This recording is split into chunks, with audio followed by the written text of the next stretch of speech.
बिस्मिल्लाहिर्रहमानिर्रहीम अल्हम्दुलिल्लाह वस्सलातु वस्सलामु अला रसूलिल्लाह व अला आलिहि व अस्हाबिहि अजमाइन अम्मा बाद रब्बि इश्रह ली सदरी व यस्सिर ली अमरी वहलुल उक़दतम मिन लिसानी यफ़क़हू क़ौली।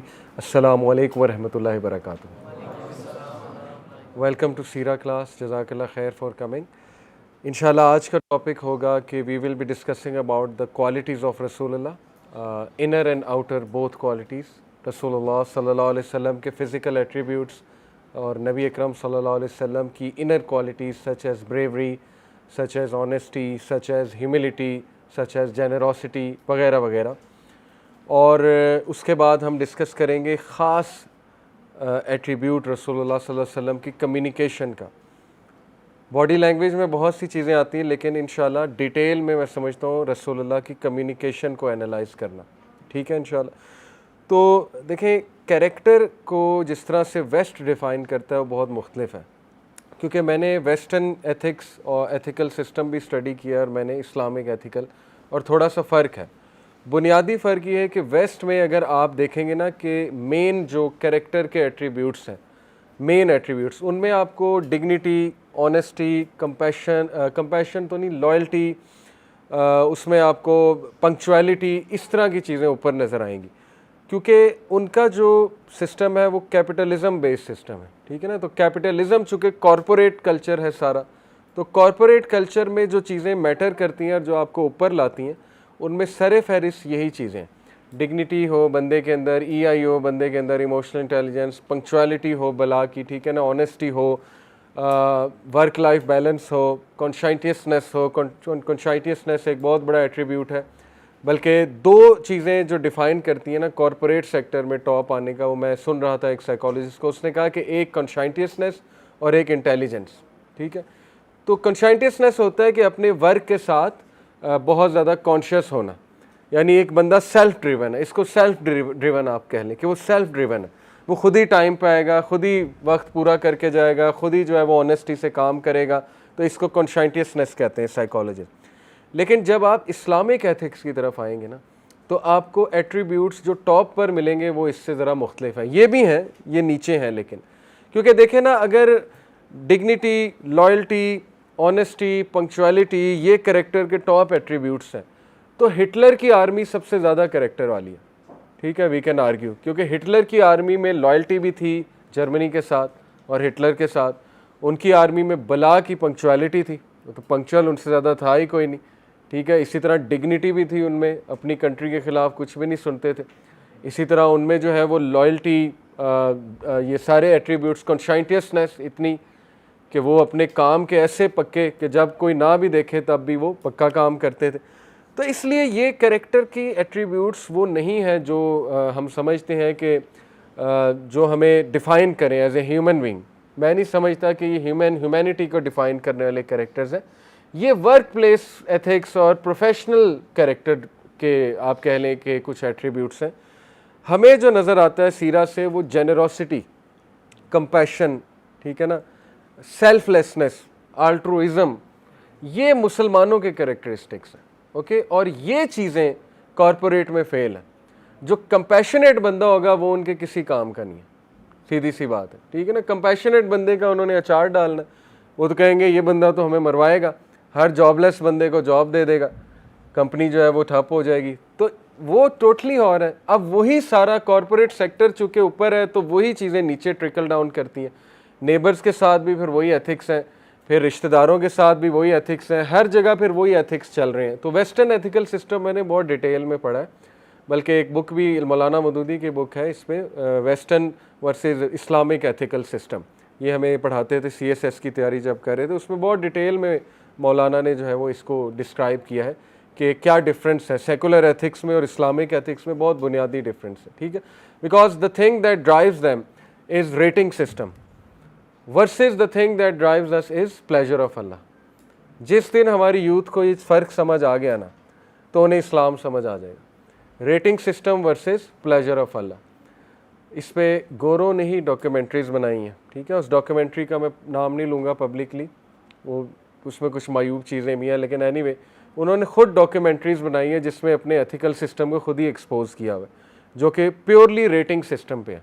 रेटिंग सिस्टम से मुराद है कि उनके एथिक्स उनकी सोशल पोजीशन के साथ एसोसिएटेड, यानी आपको एथिकल होना पड़ेगा वरना आप सोशली ऊपर नहीं आओगे। ये है रेटिंग सिस्टम से मुराद, ये है।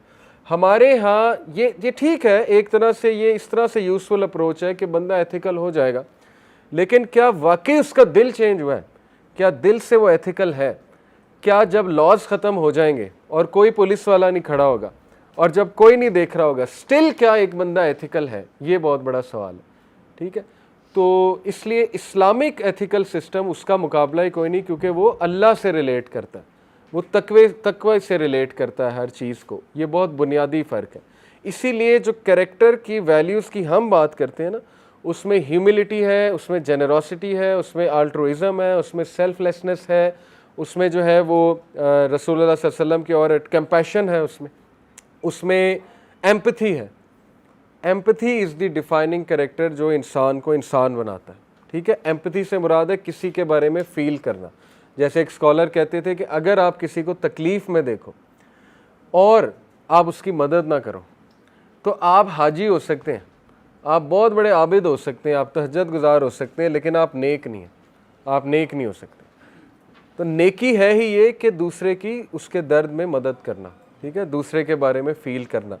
तो आइए देखते हैं हमारे नबी सल्लल्लाहु अलैहि वसल्लम। देखें, पहली बात ये कि अल्लाह ताला की हिकमत है कि जितने भी नबी अल्लाह ने भेजे वो टॉप के लोग थे, उनके कैरेक्टरिस्टिक्स टॉप के थे। हज़रत मूसा इंतहाई हैंडसम, घबरू जवान, मतलब मस्कुलर इंसान उस अपने कौम के, इजिप्शियन कौम के। हज़रत यूसुफ को कहा हाफ द ब्यूटी दी गई, ठीक है ना। हज़रत ईसा, उनकी खूबसूरती का बयान है। तो रसूलुल्लाह सल्लल्लाहु अलैहि वसल्लम के बारे में स्कॉलर्स कहते हैं कि he combined all the characteristics of all the prophets, यानी इस लेवल की कामिल शख्सियत हमारे नबी थे। हज़रत यूसुफ की खूबसूरती के बारे में तो वो हज़रत आयशा का एक शेर भी है, वो मेरे जहन से निकल गया, लेकिन उन्होंने कहा उसका क्रक्स ये है कि लोग हज़रत यूसुफ अलैहिस्सलाम की मिसाल देते हैं, तो अभी उन्होंने मेरे मोहम्मद सल्लल्लाहु अलैहि वसल्लम की ब्यूटी नहीं देखी। ये हज़रत आयशा का शेर है, क्रक्स उसका ये है बहरहाल। तो इसलिए ये इसमें एक हिकमत है। इससे ये भी साबित होता है कि लोग आपको तब तक फॉलो नहीं करेंगे जब तक आप में कुछ कैरेक्टरिस्टिक्स नहीं होंगे। इसको कैरिज्मेटिक लीडरशिप कहते हैं।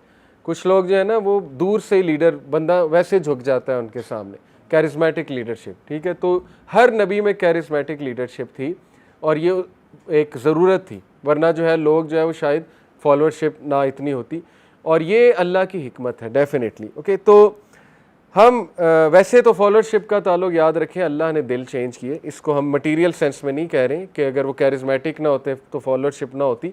बताने का मकसद ये कि वन ऑफ द रिक्वायरमेंट्स है। तो बहरहाल हमें बहुत सी नरेशंस मिलती हैं रसूलुल्लाह सल्लल्लाहु अलैहि वसल्लम की फ़िज़िकल डिस्क्रिप्शन की। जैसे कि मैं एक नरेशन आपको सुनाता हूँ। जैसे एक नरेशन में आता है कि when a son asked an old lady after the रसूल प्रॉफिट सल्लल्लाहु अलैहि वसल्लम passed away, what was the prophet like. एक बच्चे ने अपनी माँ से पूछा कि अम्मा प्रॉफिट कैसे थे। She said, oh my dear son, if you were to have seen him you would have thought that the sun has risen up.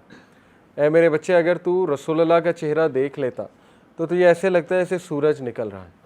यानी इससे साबित होता है कि वो जो चेहरे से नूर और जो ब्राइटनेस, देखिए ना, सूरज निकलता है वो हर चीज़ को रोशन कर देता।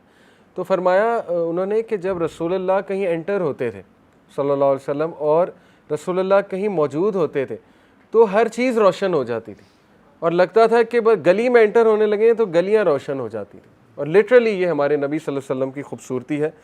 तो इसी तरह एक सहाबी ने उन्हें मून की तरह डिस्क्राइब किया। उन्होंने कहा कि his face would light up as did the full moon. जैसे एक सहाबी ने कहा ना कि मैंने रसूलुल्लाह सल्लल्लाहु अलैहि वसल्लम को एक बार एक लाल कलर के ड्रेस में देखा, एक सहाबी बयान करते हैं, और उन्होंने कहा कि वो रात थी, चांदनी रात थी, और कहते फिर मैंने सूरज की तरफ देखा तो उन्होंने कहा वल्लाह रसूलुल्लाह सल्लल्लाहु अलैहि वसल्लम looked more beautiful than the moon. यानी नबी सल्लल्लाहु अलैहि वसल्लम चाँद से भी ज़्यादा खूबसूरत लग रहे थे, 14वीं का जो चाँद होता है। ओके, इसी तरह अमर बिन अल आस एक सहाबी हैं, बहुत मैंने आपको बताया था जय्यद सहाबी, एक बहुत वेल वर्स्ड इंटेलेक्चुअल, पोइट्री में भी बहुत आगे, बहुत लेट इन्होंने इस्लाम कबूल किया। शुरू में ये वो थे जो जाफ़र बिन अबी तालिब से मुकालमा करने गए थे किंग नजाशी के दरबार में, हबशा की जो हुई थी हिजरत के, जी वापस करो मुसलमान हमें, ये वो हैं। इनसे एक रवायत मिलती है और ये वन ऑफ द लीडर्स हैं कुरैश के, ठीक है। तो ये एक रवायत ऐसी है कि रियली इससे साबित होता है कि रसूलुल्लाह सल्लल्लाहु अलैहि वसल्लम का इम्पैक्ट इवन उन लोगों पे जो उनके मुखालिफ थे वो कैसा था, और कितनी मोहब्बत करने लगे वो भी नबी अकरम सल्लल्लाहु अलैहि वसल्लम से। तो वो फरमाते हैं कि nothing was sweeter or beloved to me than to stare at the face of रसूलुल्लाह सल्लल्लाहु अलैहि वसल्लम। उन्होंने कहा कि इस्लाम कबूल करने के बाद मेरे लिए कोई भी चीज़ इतनी स्वीट और मोहब्बत के लायक नहीं थी कि मैं रसूलुल्लाह सल्लल्लाहु अलैहि वसल्लम का चेहरा देखूं, चेहरा मुबारक देखूं। और उन्होंने कहा कि were you to ask me how he looked, अगर तुम मुझसे पूछोगे कि वो कैसे दिखते थे तो आई कुडंट डिस्क्राइब हिम। हमें एक अजीब सी बात है कि मैं डिस्क्राइब नहीं कर सकता। उसकी वजह फिर उन्होंने बयान की, because along with this desire to stare at him there was also this awe I had that didn't allow me to stare at him and I had to straight away look down. उन्होंने फरमाया कि जिस तरह मेरी desire बहुत थी रसूलुल्लाह का चेहरा मुबारक देखने का, इस तरह उनका एक रौब भी था। हमारे नबी में एक औ थी, और ये नेक लोगों को अल्लाह ने एक रौब देता है, और हमारे नबी को तो स्पेशल रौब दिया था अल्लाह ने। कोई भी रसूलुल्लाह से आई कांटेक्ट करते हुए बल्कि नहीं करते थे लोग रसूलुल्लाह सल्लल्लाहु अलैहि वसल्लम से आई कांटेक्ट। उनकी बात सुनते सर झुका लेते थे। ये अल्लाह ने इतनी ओबीडियंस दी थी रसूलुल्लाह सल्लल्लाहु अलैहि वसल्लम के हवाले से। तो वो कहते हैं कि अगर तुम मुझसे पूछोगे वो कैसे दिखते थे, मैं नहीं बता सकता, क्योंकि मैं देखता था उन्हें, लेकिन ये कि उनकी औ की वजह से मैं नज़रें भी झुका लेता था। और इसका एक और मीनिंग ये है कि वो इनडिस्क्राइबेबल है, यानी उनकी खूबसूरती, उनके फ्यूचर्स, उनके तौर तरीके ये इस तरह है कि मुझे वर्ड्स नहीं, मेरे पास वर्ड्स नहीं है कि मैं एडजेक्टिव्स कहाँ से लाऊं, किन एडजेक्टिव्स में मैं बयान करूँ रसूलुल्लाह सल्लल्लाहु अलैहि वसल्लम को। फिर कहा, even though I love to stare I couldn't stare, मेरी अव्वलीन ख्वाहिश थी कि मैं देखता रहूं, लेकिन ये कि उनके रोब की वजह से मैं नज़रें झुका लेता था। अनस बिन मालिक जो हैं उनकी उम्र आपको पता है ना कि तकरीबन 118 साल उनकी उम्र थी अनस बिन मालिक, और रसूलुल्लाह सल्लल्लाहु अलैहि वसल्लम के साथ वो 7 साल की उम्र से थे। जो सहाबी सबसे ज़्यादा रहा है ना रसूलुल्लाह सल्लल्लाहु अलैहि वसल्लम के साथ, one of them is Anas bin Malik. हज़रत अली भी हैं, लेकिन ये कि Anas bin Malik is one of them. Anas bin Malik को रसूलुल्लाह सल्लल्लाहु अलैहि वसल्लम ने दुआ दी थी कि अल्लाह आपको बहुत बरकत दे हर चीज़ में। तो सहाबा कहते हैं कि हमने अनस बिन मालिक को इतना वेल्दी होते देखा कि आज तक उन्हें किसी चीज़ की कमी नहीं हुई, और हमने उनके इतने ग्रैंड चिल्ड्रन देखे हैं कि उनसे गिने नहीं जाते थे अनस बिन मालिक। और 118 साल हज़रत अनस बिन मालिक की जो है वो उम्र है, और अनस बिन मालिक के बहुत से शागिर्द हैं। इवन इमाम मालिक के बारे में आता है ना, मोता इमाम मालिक लिखने वाले अनस बिन मालिक के वो आता है कि वो उनके शागिर्द थे। तो बहरहाल उन्होंने किस तरह डिस्क्राइब किया, द प्रॉफिट सल्लल्लाहु अलैहि वसल्लम was neither very tall such that he stood above the crowd, nor short such that he would be ignored, यानी कि आप कह लें एक मीडियम हाइट है, लेकिन वाजे होते थे। अल्लाह के नबी सल्लल्लाहु अलैहि वसल्लम जब भी कहीं खड़े होते थे वाजे होते थे। He was neither extremely white nor ruddy brown, ना ही को रडी ब्राउन यानी गंदमी कलर, और ना ही इतना एक्सट्रीम वाइट कलर, इसका दरमियाना आप कह लें। Generally speaking lightish brown, so the prophet was a lightish skin colour. The prophet's hair was not in curls nor was it straight, यानी जो एक मीडियम जो है वो कह लें क्वालिटी ऑफ हेयर होती है। एक होते हैं बहुत ही करली हेयर, एक होते हैं कि बहुत ही स्ट्रेट हेयर, तो एक होते हैं ज़रा घने बाल। तो रसूलुल्लाह सल्लल्लाहु अलैहि वसल्लम के घने बाल थे। I never felt any velvet और silk softer than the hands of रसूलुल्लाह सल्लल्लाहु अलैहि वसल्लम, कि रसूलुल्लाह से ज़्यादा सॉफ्ट हैंड मैंने आज तक किसी का नहीं देखा, यानी सिल्क से भी ज़्यादा सॉफ्ट नबी अकरम सल्लल्लाहु अलैहि वसल्लम का hand. Nor did I smell any fragrance sweeter than the smell of रसूलुल्लाह स्वेट। अनस बिन मालिक कह रहे हैं कि मैंने उनके पसीने से ज़्यादा आज तक कोई खुशबूदार चीज़ ही नहीं देखी, ये अल्लाह सुब्हानहू व तआला की तरफ से। और एक सहाबी के बारे में आता है कि he would collect his sweat in a jar to use it as medicine and perfume, यानी सहाबा उनका पसीना कलेक्ट किया करते थे। एक और मैं रवायत आपको सुनाता हूँ। द प्रॉफिट सल्लल्लाहु अलैहि वसल्लम was of medium stature and he had broad shoulders. अल्लाह के नबी सल्लल्लाहु अलैहि वसल्लम के ब्रॉड शोल्डर्स थे, ये वाले जो broad shoulders. His hair was thick, his beard was very bushy and he would grow it. आता है ना सीने तक का जिक्र आता, यहाँ तक रसूलुल्लाह सल्लल्लाहु अलैहि वसल्लम की बियर्ड थी, बहुत घनी बुशी किस्म की बियर्ड थी। अली बिन अबी तालिब ने रसूलुल्लाह सल्लल्लाहु अलैहि वसल्लम को एक्सप्लेन किया है, द प्रॉफिट सल्लल्लाहु अलैहि वसल्लम did not have a very flashy face nor was his face round, ना ही इतना फ्लैशी फेस था यानी गोश्त वाला, ना ही राउंड फेस था। It was slightly Oval face था रसूलुल्लाह सल्लल्लाहु अलैहि वसल्लम का। He had a light brown skin. His eyes were large with jet black pupils. Pupils समझते हैं ना, jet black उनके pupils थे और eyes large थी रसूलुल्लाह सल्लल्लाहु अलैहि वसल्लम की. His joints were long as was his upper back. जैसे वो big bone structure होता है ना, joints large थे और upper back भी large थी.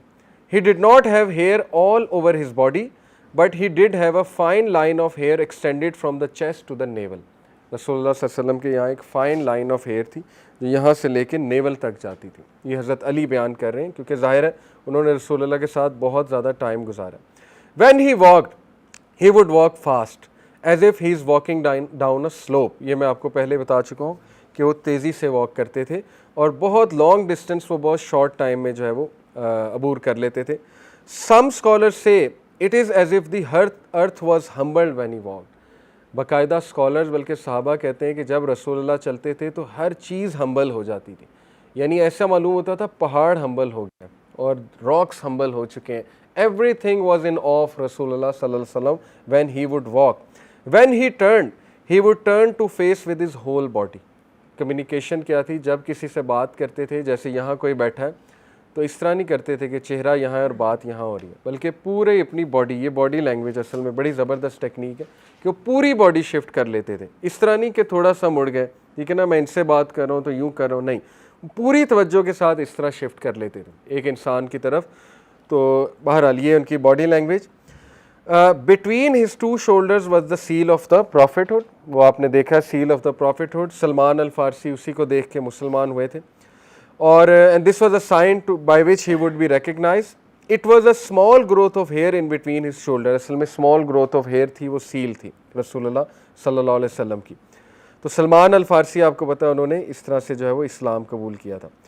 And those who described him would say, अच्छा ये कह रहे हैं हज़रत अली कि whoever unexpectedly saw him, जो कोई भी उसका टाकरा हो जाता था एकदम रसूलुल्लाह सल्लल्लाहु अलैहि वसल्लम से, would stand in awe of him, so much was emanating from his body. तो वो एकदम ठिठर जाता था, रसूलुल्लाह को देखते ही रुक जाता था कि मैंने किसको देख लिया. इवन जो नॉन मुस्लिम्स थे जो पहली बार मिलते थे, जैसे अब्दुल्ला बिन सलाम के बारे में आता है कि अब्दुल्ला बिन सलाम एक जूइश रहबाई थे और वो दरख्त पर चढ़े हुए थे हिजरत के मौके पे, जब हिजरत हो रही थी.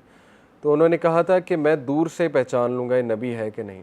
तो जब रसूलुल्लाह सल्लल्लाहु अलैहि वसल्लम का चेहरा उन्होंने देखा तो उन्होंने चेहरा देखते ही कलमा पढ़ लिया था. उन्होंने कहा था कि ये चेहरा किसी नाउज़ुबिल्लाह झूठे का नहीं हो सकता, ये चेहरा नबी का चेहरा है. यानी इतना नूरानी चेहरा और इतना ऑ क्रिएट करने वाला जो है वो चेहरा. तो जो भी देखता था रसूलुल्लाह को वो एक ही कमेंट करता था, वो कहता था कि I have never seen anyone before him और after him that was like him. और रसूलुल्लाह सल्लल्लाहु अलैहि वसल्लम का चेहरा हज़रत इब्राहिम से बहुत मिलता था.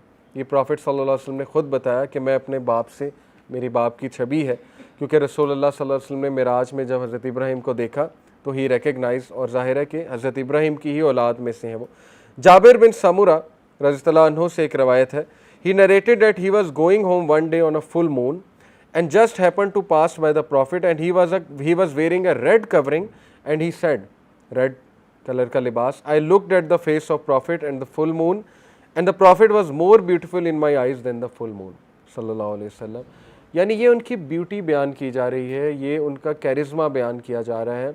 और ऐसा चेहरा जिस पे सकून हो, जिस पे कंपोजर हो. इब्ने जाज़ कहते हैं कि मैंने आज तक रसूलुल्लाह से मुस्कराता चेहरा नहीं देखा, आज तक.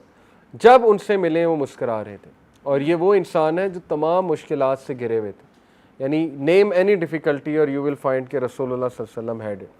तो इसलिए ये हमारे लिए एक मिसाल है कि हम उनके एटलीस्ट कोशिश करें करीब होने के. सफाई के मामले में देखें ना, हज़रत आयशा कहती हैं कि रसूलुल्लाह सल्लल्लाहु अलैहि वसल्लम रात सोते थे जब तकिए, तो उनके तकिए के साथ मिसवाक होती थी और उठते ही पहला काम उनका होता था मिसवाक करना, ताकि ज़ाहिर है लोगों से मिलना है, बात करनी है, ठीक है ना. तो वो अपने हिफाजत करते थे सफाई की बहुत ज़्यादा.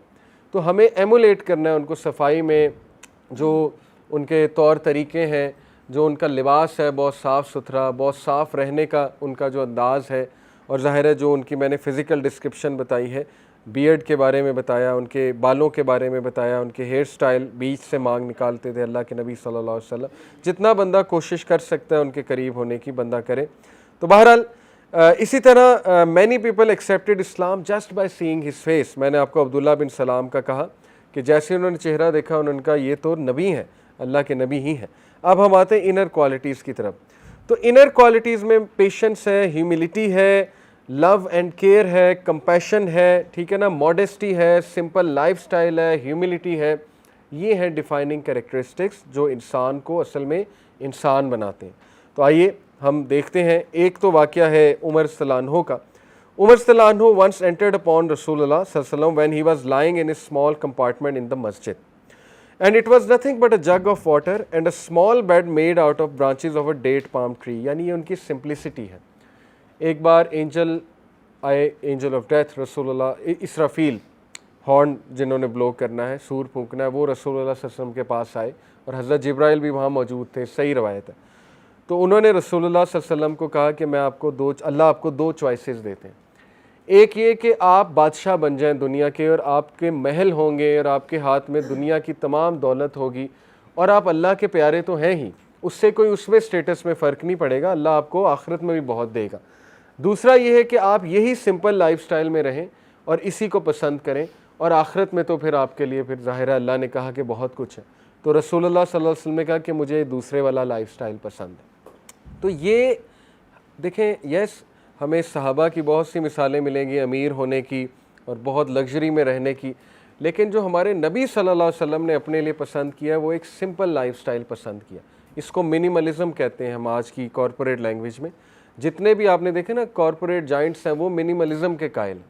वो कहते हैं कम से कम फर्नीचर हो, कम से कम कपड़े हों, कम से कम जूते हों, ठीक है ना, इंसान बच जाता है बहुत सी खराफात से। और ज़्यादातर वो गिव अवे कर देते हैं या ख़रीदते ही नहीं और उनकी डिसीजन मेकिंग भी आसान होती है। तो हमारे नबी ने भी सिंपल सा लाइफस्टाइल जो है वो पसंद किया है, मिनिमलिज्म का लाइफस्टाइल पसंद किया है। इवन दो रसूलुल्लाह जो है वो तमाम दुनिया के बादशाह थे और उनको अल्लाह ने ऑफ़र की, मैं आपको आप कहें तो ख़जाने मैं खोल लेता हूँ, लेकिन उन्होंने अपने लिए इसको नहीं पसंद किया। तो बहरहाल फिर एक और मैं आपको वाक़या जो है वो सुनाता हूँ। ये वाक़या असल में है रसूलुल्लाह सल्लल्लाहु अलैहि वसल्लम के एक तो खुराक के हवाले से। हज़रत आयशा से पूछा गया कि आप और रसूलुल्लाह क्या खाया करते थे। हज़रत आयशा ने कहा कि मुझे जहाँ तक याद पड़ता है तो ज़्यादातर पानी और खजूरें। यानी हज़रत आयशा को इसके अलावा कुछ ख़ास याद ही नहीं आ रहा था।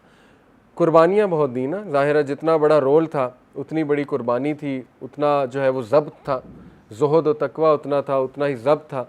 बल्कि हज़रत आयशा सिद्दीक़ा 48 साल ज़िंदा रहीं रसूलुल्लाह सल्लल्लाहु अलैहि वसल्लम की जो है वो दुनिया से रुखसत होने के बाद।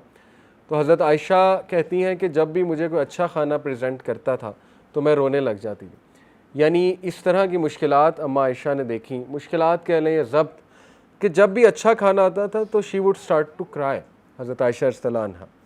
इसी तरह एक रवायत है सहाबा के बारे में कि मदीना में एक बार फाका था। ये अब मैं कौन सा एट्रीब्यूट रसूलुल्लाह का बयान कर रहा हूँ, सिंप्लिसिटी और ह्यूमिलिटी का। हज़रत आयशा कहती हैं कि रसूलुल्लाह सल्लल्लाहु अलैहि वसल्लम फ़जर की नमाज़ पढ़ने चले जाते थे मिसवाक करके मस्जिद में, वापस आते थे और एक बार पूछते थे कि आयशा खाने को कुछ है। अगर मैं पेश कर देती थी तो खा लेते थे, अगर मैं कहती थी नहीं तो कहते थे चलो अल्हम्दुलिल्लाह आज मैं रोज़े से। ये हज़रत आयशा कहती है। अब कंपेयर इट विद अस, हमें नाश्ता ना मिले हमने घर सर पे उठाया होता, हमारी मॉर्निंग कॉफ़ी लेट हो जाए तो हम जो है वो सबको रोस्ट करके रख देते। ये होती है ह्यूमिलिटी कि इतनी ईज़ क्रिएट करते थे अपने घर वालों के लिए कि कोई बात नहीं, बन गया तो बन गया, नहीं बना तो ठीक है, अल्लाह मालिक है, अल्लाह खिला देगा। और कई ऐसी रवायात हैं कि अल्लाह ने खिलाया, वो फिर कभी मस्जिद में कभी सहाबी कोई ले आया, ठीक है ना, वो फिर लोग खाना लाते हैं। तो ये इससे उनकी आसानी पैदा करने वाली नेचर ज़ाहिर होती है। देखिए ये कैरेक्टर है कि जितनी दूसरों के लिए आसानी पैदा की जा सके, ये इंसानियत है, ठीक है ना। घर वालों के लिए आसानी पैदा की जाए, माँ के लिए आसानी पैदा की जाए, वाइफ के लिए। इसी तरह वाइफ सोचें कि वो हस्बैंड्स के लिए आसानी पैदा कैसे कर सकती हैं, किन मामलात में कर सकती हैं। जब आप कहीं किसी को देखें हेल्प की ज़रूरत है तो उसकी हेल्प कर दी। थोड़ा कॉन्शियस रहें, माइंडफुल रहें, थोड़ा एनवायरनमेंट को देखा करेंगे क्या चल रहा है, ठीक है ना, फिर किसी को हेल्प ऑफ़र कर दी। तो ये रसूलुल्लाह सल्लल्लाहु अलैहि वसल्लम का लाइफस्टाइल था। ये एक पूरा वाक़या आता है कि एक बार मदीना में फाके का दौर था, तो रसूलुल्लाह सल्लल्लाहु अलैहि वसल्लम, हज़रत उमर और हज़रत अबू बकर जो है वो बाहर थे और हज़रत उमर और हज़रत अबू बकर जो है वो ज़ाहिर है जब उनको मिले रसूलुल्लाह सल्लल्लाहु अलैहि वसल्लम को, तो अल्लाह के नबी ने पूछा व्हाट आर यू डूइंग, आप लोग क्या कर रहे हैं, बहुत शदीद गर्मी है, बहुत गर्मी थी। तो प्रॉफिट सल्लल्लाहु अलैहि वसल्लम को पता था हज़रत उमर एक ही वजह से बाहर हैं, और वो ये कि जैसे हज़रत अबू बकर बाहर हैं कि कुछ खाने को नहीं तो निकले हैं घर से बाहर कि कुछ खाने को मिले। तो बहरहाल अबू बकर सिद्दीक भी फिर नज़र आए।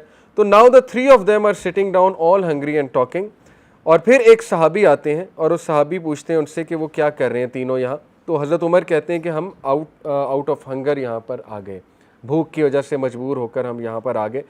तो सहाबी ने बड़ा फिर उन्हें ऑफ़र की, सहाबी ने कहा कि आप मेरे घर तशरीफ़ लाएँ, और सहाबी ने कहा कि हमारे पास एक बकरी है, उस बकरी को हम ज़िबा करते हैं और ज़िबा करके खाते हैं। तो उन्होंने फ़ौरन से वो जेनरोसिटी शो करते हुए रसूलुल्लाह सल्लल्लाहु अलैहि वसल्लम को पेश की, और उन्होंने कहा अपनी बीवी से कि by Allah we need to sacrifice this coat and prepare meat and bread, कि अल्लाह की कसम हमें इसको सेक्रीफाइस करना है, क्योंकि वो फील कर रहे थे अपने भाइयों के बारे में। बहरहाल उन तीनों ने खाया, और अबू बकर और हज़रत उमर ने अल्लाह का शुक्र अदा किया। और जैसे ही वो निकल रहे थे घर से बाहर, तो हज़रत उमर सल्लल्लाहु अलैहि वसल्लम कहते हैं कि रसूलुल्लाह सल्लल्लाहु अलैहि वसल्लम ने हमें कहा कि वल्लाह अल्लाह तुमसे इस नेमत का सवाल करेगा, यानी फ़ौरन ही रिमाइंडर भी दे दिया। आपको ये समझ होनी चाहिए कि ये सवाल कि हाउ डिड रसूलुल्लाह spend life with the same energy every day, with the same drive every day, क्योंकि वो रिमाइंडर्स बहुत ज़बरदस्त देते थे, ठीक है। और वो अपने सहाबा को भी अपलिफ्टेड रखते थे, अपने आप को भी कुरानिक रिमाइंडर्स से, फ़िलासफ़ी ऑफ लाइफ के रिमाइंडर्स से। तो फ़ौरन ही देखे खाना खाए हैं, उठे हैं, अभी वो इजी हो सकते हैं सहाबा के हमने बकरा खा लिया, लेकिन फ़ौरन ही रिमाइंडर आया कि तुमसे खुदा की कसम इस नेमत का तुमसे सवाल होगा, कि यानी अब तुमने क्या किया है ये खाना खा के, where did you use this energy. तो जब ऐसे रिमाइंडर सहाबा को आते थे तो they lived the best version of themselves. इसलिए अपने आप को रिमाइंडर्स देते रहें, और कुरान से बड़ा रिमाइंडर नहीं हो सकता। कुरान की आयत है ना, अल्हाकुमुत तकासुर, पूरी सूरत पढ़ लें, उसमें एंड में यही रिमाइंडर है ना कि तुमसे इन नेमतों का सवाल होगा, बेशक होगा तुमसे इन नेमतों का सवाल। बल्कि सहाबा तो यहाँ तक कहते हैं कि रसूलुल्लाह की ये तालीम थी कि जिस तकिए पे तुम सर रख के सो रहे हो, इसका भी क्वेश्चन होगा तुमसे, कि इतना सुकून वाले तकिए पे तुम सोते थे और सुकून की नींद सोते थे, तो क्या किया उठ के, इतनी सुकून की नींद सो के किया क्या सुबह उठ के। ये असल में रसूलुल्लाह की तालीम थी, और ये रसूलुल्लाह सल्लल्लाहु अलैहि वसल्लम का आप कह लें एक अंदाज़ था कि अपने सहाबा को प्रोएक्टिव रखना है, अपनी टीम को, और ड्रिवन रखना है, सेल्फ ड्रिवन रखना है, ठीक है। ये असल में बात है। एज़ फॉर हिज ह्यूमिलिटी, अल्लाह के नबी सल्लल्लाहु अलैहि वसल्लम ने गधे पर भी सफ़र किया हुआ, नबी अकरम सल्लल्लाहु अलैहि वसल्लम गधे पर भी बैठे हुए। और इंटरेस्टिंगली हमने जब ये बात पढ़ी थी GIK में, हम जब सीरा आपस में बैठ के पढ़ते थे, हम दोस्त हॉस्टल में ना एक लर्निंग सर्कल बना लिया हमने, अर्रिकल मखतूम पढ़ते थे, हमने जब ये पढ़ा तो हम बाहर फील्ड्स थी, वहाँ पठानों के गधे होते थे, तो वो पठान इलाका है ना सारा, टोपी सवाबी, हमने उनसे रिक्वेस्ट की कि हमें गधे पे बैठने दें, तो अल्लाह उनको जो है वो रिवॉर्ड दे। उन्होंने कहा ठीक है। तो अल्हम्दुलिल्लाह हमने ट्राई किया ये गधे पर बैठना, तो उस टाइम बड़ा सुकून मिला रियली, क्योंकि हमारे दिल में था हम रसूलुल्लाह सल्लल्लाहु अलैहि वसल्लम को कॉपी कर रहे हैं, तो उससे ह्यूमिलिटी बहुत आती है बंदे में, ठीक है। हमने तस्वीरें भी खींची, वो तस्वीर है भी मेरे पास। तो अल्लाह के नबी सल्लल्लाहु अलैहि वसल्लम, कैमल हो, गधा हो, कोई भी हो, एक सफ़र में नबी अकरम सल्लल्लाहु अलैहि वसल्लम के साथ हज़रत अली और अबू लुबाबा थे, और वो सफ़र ऐसा था कि मुसलमानों के पास 75 कैमल्स थे और 315 मुसलमान थे। ज़ाहिर अब शेयरिंग होनी थी, और रसूलुल्लाह की लीडरशिप देखेंगे, उन्होंने कहा हर बंदा शेयर करेगा, खुद पर्सनली कहा मैं भी। अब उनकी शेयर में जो लोग आए वो अबू लुबाबा रज़ियल्लाहु अन्हु थे और हज़रत अली थे। तो हज़रत अली और अबू लुबाबा ने दोनों ने कहा कि या रसूलुल्लाह आप बड़े हैं, आप उम्र में भी बड़े हैं, तो हम तो यंग मैन हैं, हम तो चल लेंगे, कोई मसला नहीं। अब उन्होंने अपनी तरफ से ज़ाहिर है वो एक मोहब्बत में बात कर दी, हम तो यंग हैं। तो अल्लाह के नबी सल्लल्लाहु अलैहि वसल्लम मुस्कुराए और उन्होंने कहा कि neither are the two of you any stronger than me, nor am I in any lesser need of reward than you. यानी उनकी फिरासत देखें, उनका जुमला देखें, उन्होंने कहा कि ना तो तुम दोनों मुझसे ज़्यादा स्ट्रॉन्ग हो, यानी उन्होंने कहा कि मैं ठीक है उम्र में बड़ा हूँ, लेकिन मैं तुम्हारे से स्ट्रॉन्ग हूँ ज़्यादा। दूसरा उन्होंने ये कहा कि ना ही मुझे तुमसे लेस रिवॉर्ड चाहिए, मुझे रिवॉर्ड भी चाहिए, तो इसलिए मुझे रिवॉर्ड लेने दो। और अल्लाह के नबी सल्लल्लाहु अलैहि वसल्लम ने वही मसला हल करा के, देखें ना, लीडर ने कंफर्टेबल कर दिया अपनी टीम को। ये है कि उनकी लैंग्वेज इतनी स्ट्रॉन्ग थी कि वो कंफर्टेबल हो गए, उन्होंने कहा ठीक है। तो तीनों ने फिर जो है वो शेयर किया। ये रसूलुल्लाह की ह्यूमिलिटी है, अपनी टीम के साथ मिक्सअप होना, अपनी ही टीम के साथ बैठ जाना, अपनी ही टीम के साथ शेयरिंग कर लेना। तो ये आज के जो ग्लोबल सीईओज़ हैं सक्सेसफुल, वो ये टेक्निक लड़ाते हैं। वो अपने जेनिटर के साथ बैठ के खाना खा रहे होते हैं, आप देखना कभी, वो अपने ही लोगों के साथ जो है वो गाड़ी में सफ़र कर रहे होते हैं, कोई प्रोटोकॉल नहीं, कुछ भी नहीं। तो ये एक अच्छी चीज़ उन्होंने ली, इस वजह से आप देखें वो ग्रो भी कर रहे हैं।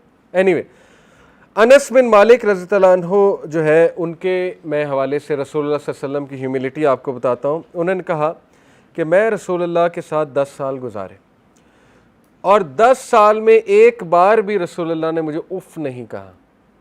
बल्कि एक वाक़या ऐसा आता है कि हज़रत अनस रज़ियल्लाहु अन्हु, वो रसूलुल्लाह सल्लल्लाहु अलैहि वसल्लम ने उन्हें कोई काम कहा, तो बच्चे थे, ग़ुलाम थे लेकिन बच्चे थे, वो बाहर जाके खेलने लग गए, भूल गए। तो अल्लाह के नबी सल्लल्लाहु अलैहि वसल्लम पीछे से आए और उनको छड़ी से यूँ ज़रा किया, कहा अनस आप खेल रहे हैं, मैंने आपको भेजा था। कहते ओह हो मैं भूल गया। तो रसूलुल्लाह सल्लल्लाहु अलैहि वसल्लम मुस्कुराए, उन्हें गले लगा लिया और कहा जाओ अब चले जाओ। तो देखें ये रवैया सुनने में बड़ा अजीब लगता है। लोग ये भी कह सकते हैं कि नहीं जी इंज ते नौकर ख़राब होंगे, लोग कह दें कि नहीं जी ये तो बिगाड़ने वाली बात है उन्हें। यकीन करें ये अल्हम्दुलिल्लाह टेक्निक मैंने लगा कर देखी, अल्हम्दुलिल्लाह हमारे कई लोग हैं जिन्होंने ये गुरबा मसाकीन के साथ, जो मतलब उनके अंडर है, उनके साथ लगा कर देखी, और इससे आपको बहुत लॉयल्टी मिलती है और इससे जो है उन लोगों का चांस भी बढ़ता है दीन से मुतासिर होने का। देखिए बरकत डालने वाली ज़ात अल्लाह है। अगर हमें अल्लाह पे यकीन नहीं है ना और सुन्नत तरीक़ों पे यकीन नहीं है, फिर वो हमें धोखा देंगे। अगर हम पहले ही शक के साथ कर रहे हैं ना, फिर उन्होंने वाकई हमें मिसयूज़ करना है। लेकिन हम सुन्नत समझ के कर रहे हैं और बिल्कुल तवक्कल के साथ, यकीन के साथ कर रहे हैं, फिर अल्लाह ने उनको हम्बल कर देना। फिर कंट्रोल दिल कौन करता है? अल्लाह करता है। हर चीज़ अल्लाह के कंट्रोल में। तो बहरहाल उन्होंने कहा आज तक उन्होंने मुझे डांटा नहीं, आज तक उफ तक नहीं कहा कि ओहो ये क्या कर रहे हो, ये तुमने क्या किया। कंपैशन, रसूलुल्लाह सल्लल्लाहु अलैहि वसल्लम इतने कंपैशनेट थे कि इतनी आसानी क्रिएट करने वाले थे कि किसी बंदे को आपको मिलेगा ही कोई नहीं कि किसी ने कहा कि जी रसूलुल्लाह से मुझे कुछ शिकायत है, नाउज़ बिल्लाह। अली बिन अबी तालिब उनकी बहादुरी बयान करते हैं। अली बिन अबी तालिब कहते हैं when the fighting would become severe we would seek refuge around the prophet सल्लल्लाहु अलैहि वसल्लम। सुभान अल्लाह, हम सारे डर के दबक के रसूलुल्लाह के छुप जाते थे आंचल में, क्योंकि रसूलुल्लाह खड़े होते थे, रसूलुल्लाह फेस कर रहे होते थे एनिमी को। बहादुरी का लेवल, हमें तो खालिद बिन वलीद की बहादुरी बताई जाती है जो कि थी, हज़रत अली की बताई जाती है। हज़रत अली जैसा बहादुर इंसान कह रहा है कि जब मैं भी डर जाता था तो मैं रसूलुल्लाह के आंचल में छुप जाता था और मैं उनके करीब आ जाता था, रसूलुल्लाह सल्लल्लाहु अलैहि वसल्लम के। और रसूलुल्लाह सल्लल्लाहु अलैहि वसल्लम की बहादुरी उस वाक़े से भी साबित होती है कि जब एक बंदे ने कहा था ना कि मैं तो तुम्हें नबी तब मानूंगा जब तुम मुझसे रेसलिंग करोगे, वो बड़ा मशहूर वाक़या है। तो अल्लाह के नबी सल्लल्लाहु अलैहि वसल्लम ने कहा ठीक है। तो वो बड़ा हंसे अबू जहाल वगैरह के, लो जी अब नाउज़ बिल्लाह जी ये तो मार पड़ेगी। तो रसूलुल्लाह सल्लल्लाहु अलैहि वसल्लम ने उसे एक मूव में गिरा दिया। बहुत बड़ा जो है रेसलर था, कुरैश का बहुत बड़ा रेसलर था, अल्लाह के नबी ने एक मूव में उसे गिरा दिया। इसी तरह अबू जहल, जब किसी कुछ बच्चों का, ये सूरह माऊन की तफसीर में आता है, रईतल्लज़ी युकज़्ज़िबु बिद्दीन फ़ज़ालिकल्लज़ी यदउल यतीम, तो यतीमों का माल अबू जहल बहुत खाया करता था। तो वो यतीम बच्चे उसके पास आए, कहा जी हमारा माल दो। उसने कहा नहीं देता, जाओ मोहम्मद को शिकायत लगाओ, वो तो तुम्हारा बड़ा खैर खा है। तो वो अब जो कुरैश थे, कुरैश के लीडर, वो कहते जी अब तो बड़ा मज़ा आएगा, अब तो मोहम्मद सल्लल्लाहु अलैहि वसल्लम आएंगे या पता नहीं आएंगे ही नहीं, क्योंकि अब हम यहाँ सारे बैठे हुए। तो बहरहाल रसूलुल्लाह सल्लल्लाहु अलैहि वसल्लम को बताया यतीमों ने, और उसी वक्त अल्लाह के नबी सल्लल्लाहु अलैहि वसल्लम उठे और अबू जहल के पास है और कहा कि इसका माल वापस करो, इनका माल वापस करो। अबू जहल इतना डर गया, वो फ़ौरन अंदर गया और माल ला के रसूलुल्लाह सल्लल्लाहु अलैहि वसल्लम के दे दिया। वो बाद में उसने बताया भी कि इनके लेफ़्ट और राइट में एंजल्स थे, मतलब उसने कहा मैंने बहुत अजीबो-गरीब क्रिएचर्स देखे इनके लेफ़्ट और राइट में। यानी इस लेवल की आप सोच लें कि उसकी हठधर्मी थी कि वो सब कुछ देख चुका था, इसके बावजूद वो कहता था ईमान नहीं लाना मैंने। तो रसूलुल्लाह सल्लल्लाहु अलैहि वसल्लम की बहादुरी। अनस बिन मालिक ने कहा once in Medina people heard a loud commotion in the middle of the night so they came out very scared. बहुत लाउड एक नॉइज़ आई एक बार मदीना में रात के वक्त, लोग डर कर बाहर निकले walking slowly, and they found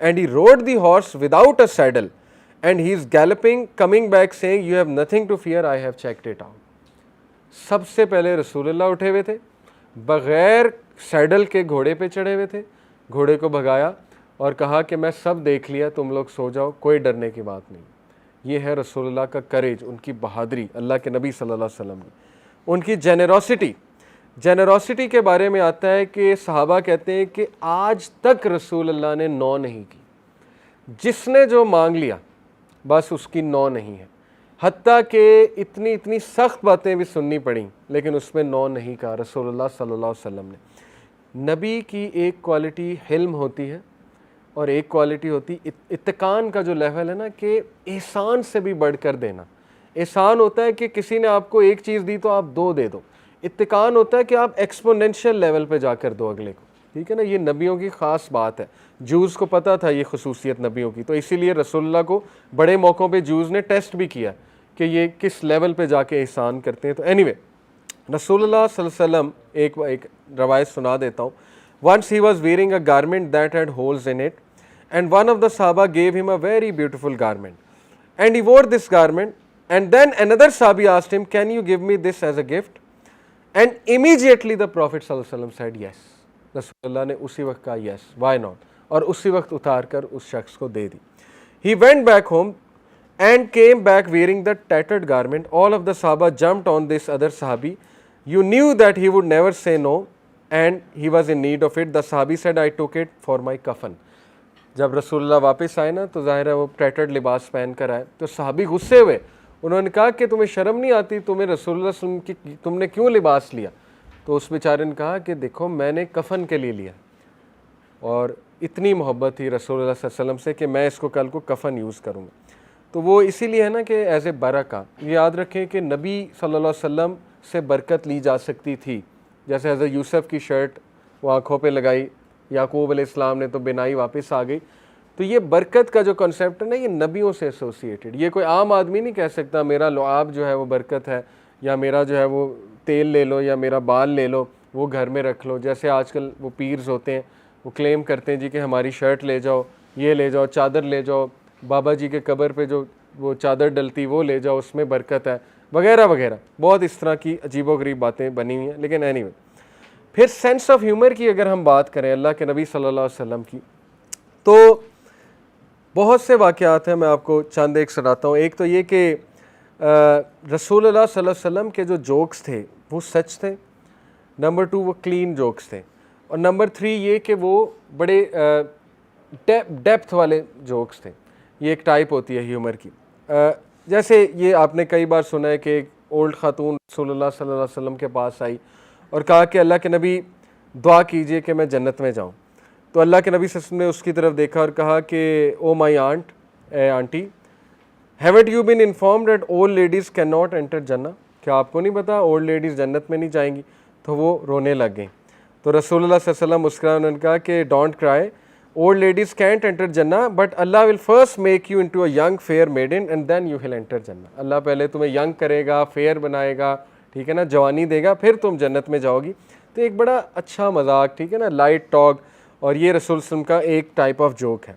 हज़रत आयशा की एक स्टोरी है जोक्स के बारे में, जब रसूल, और देखें डेथ बेड पे जोक कर रहे हैं, अनबिलीवेबल, यानी मूड बूस्ट कर रहे हैं हज़रत आयशा का। डेथ बेड पे रसूलुल्लाह सल्लल्लाहु अलैहि वसल्लम, बहुत तेज़ उनको बुखार था, जिसकी वजह से हज़रत आयशा को भी, ज़ाहिर है मोहब्बत बहुत थी, हज़रत आयशा को भी बहुत बुखार था। तो हज़रत आयशा कह रही थी ओ my head, O my head. तो रसूलुल्लाह सल्लल्लाहु अलैहि वसल्लम एकदम उनकी तरफ देख के कहते हैं रादर ओ माई हेड, कहा कि नहीं तुम्हारा नहीं, मेरा सर। और फिर रसूलुल्लाह सल्लल्लाहु अलैहि वसल्लम ने उन्हें काम डाउन करने के लिए एक जोक कहा। उन्होंने कहा Ayesha what would you lose if you died right now? Ayesha तुम क्या लूज़ करोगी अगर तुम अभी फौत हो जाती हो? The one to do your गुसल एंड प्रे योर जनाजा वुड बी मी। तुम्हें गुसल देने वाला भी मैं हूँ, तुम्हें जनाजा तुम्हारा पढ़ाने वाला भी मैं हूँ, तो तुम तो कुछ नहीं लूज़ करोगी। तो हज़रत आयशा सिद्दीक़ा ने कहा कि हाँ हाँ, I am sure you would like that to happen, because जब मैं मर जाऊँगी तो आप अपनी दूसरी वाइफ्स के पास जाएंगे। अब ये कन्वर्सेशन कब हो रही है आप सोच नहीं सकते, डेथ बेड में। अल्लाह अकबर, यानी इतने पॉजिटिव शख्सियत, इतना ज़्यादा माहौल को अच्छा करने वाली शख्सियत, ये आप सोच में नहीं सकते। आपने कई ऐसी शख्सियात देखी होंगी जो माहौल को अच्छा कर देते हैं। एकदम से ना माहौल डाउन जा रहा होता है तो वो कोई बात कर देते हैं, ठीक है ना, कोई ऐसी वैसी बात। तो ये हमारे नबी की ख़ास बात है, और इसका मतलब वो इंतहाई इमोशनल इंटेलिजेंट और वो मज़ाह पसंद थे, ठीक है ना, एनर्जेटिक इंसान थे। तो ऐसे स्किल्स इंसान को ना सीखने चाहिए, ऐसे थोड़े बहुत मजाक करने के। देखें बच्चों के साथ उनका अलग मजाक था, बच्चों के साथ बच्चों की तरह, ठीक है ना, मिक्सअप हो जाते थे। इसी तरह जो टीनेजर्स हैं उनके साथ उनका अलग मजाक था, जो प्रोफेशनल लोग हैं उनके साथ उनका अलग मजाक था, वगैरह वगैरह। ये स्किल्स इंसान को ना आनी चाहिए, क्योंकि इससे ये कि इंसान वो, चूँकि हमारा तो मकसद है ना दावा, तो इससे ये कि लोग करीब हो जाते हैं। वो एक बुक है ना, हाउ टू विन फ्रेंड्स, तो ये किताब का इस्लामिक वर्जन मैं आपको बता देता हूँ, एंजॉय योर लाइफ, ज़िंदगी से लुत्फ़अंदोज़ होइए। उसमें उन्होंने सुन्नत से वो सारे तरीके बताए हैं, रसूलुल्लाह सल्लल्लाहु अलैहि वसल्लम की गुफ्तगू और उनके मजाक और बहुत उनके शगुफ्ता मिजाज जो है उसका ज़िक्र किया है कि किस तरह से वो अपने लोगों से। और आप देखेंगे कि जो बड़े बड़े CEOs हैं ना, सक्सेसफुल लोग, इनकी ये जो ह्यूमर है ये इनमें होना ज़रूरी होता है, वरना ये ऊपर नहीं आते। क्योंकि एक बुनियादी सी बात है, आपको मिक्सअप होना है, ठीक है ना, आपको ज़रा थोड़ा सा। तो जोक क्रैक करने के भी तरीके हैं, ठीक है। जोक ऐसा हो कि जिसमें कोई पर्सनल अटैक ना हो, जिसमें कोई लूप होल ना हो, जिसमें कोई डुअल मीनिंग टॉक ना हो। कभी कभी हम जोक करते हैं, अगले को समझ ही नहीं आता, ठीक है ना, तो वो नाराज़ हो जाता है। तो ऐसे जोक्स कभी रसूलुल्लाह सल्लल्लाहु अलैहि वसल्लम ने जो है वो नहीं किए। एक और वाक़या आता है कि एक सहाबी थे ज़ाहिर, हज़रत ज़ाहिर जो है वो अब अल्लाह ने बनाया है, तो हदीस में आता है ना कि वो ज़रा इतने गुड लुकिंग नहीं थे, तो छोटा कद था, और ज़ाहिर है कि लोग इतना वो अब अल्लाह ने बनाई है शक्ल, लेकिन ये कि इतने गुड लुकिंग नहीं थे, लेकिन ये कि सिंसियर बिलीवर थे। एक बार रसूलुल्लाह सल्लल्लाहु अलैहि वसल्लम ने उन्हें देखा कि वो मार्केट में कोई सेल कर रहे हैं, हज़रत ज़ाहिर। तो अल्लाह के नबी सल्लल्लाहु अलैहि वसल्लम ने उन्हें पीछे से हग कर लिया। अब ये भी देखें क्या तरीका है, अपने टीममेट को या अपने उसको, एक सहाबी को, उनको पीछे से गले लगा लिया। यानी उनके ह्यूमर में ये भी शामिल था ना कि जैसे किसी को सरप्राइज़ कर दिया पीछे से आके, वगैरह वगैरह।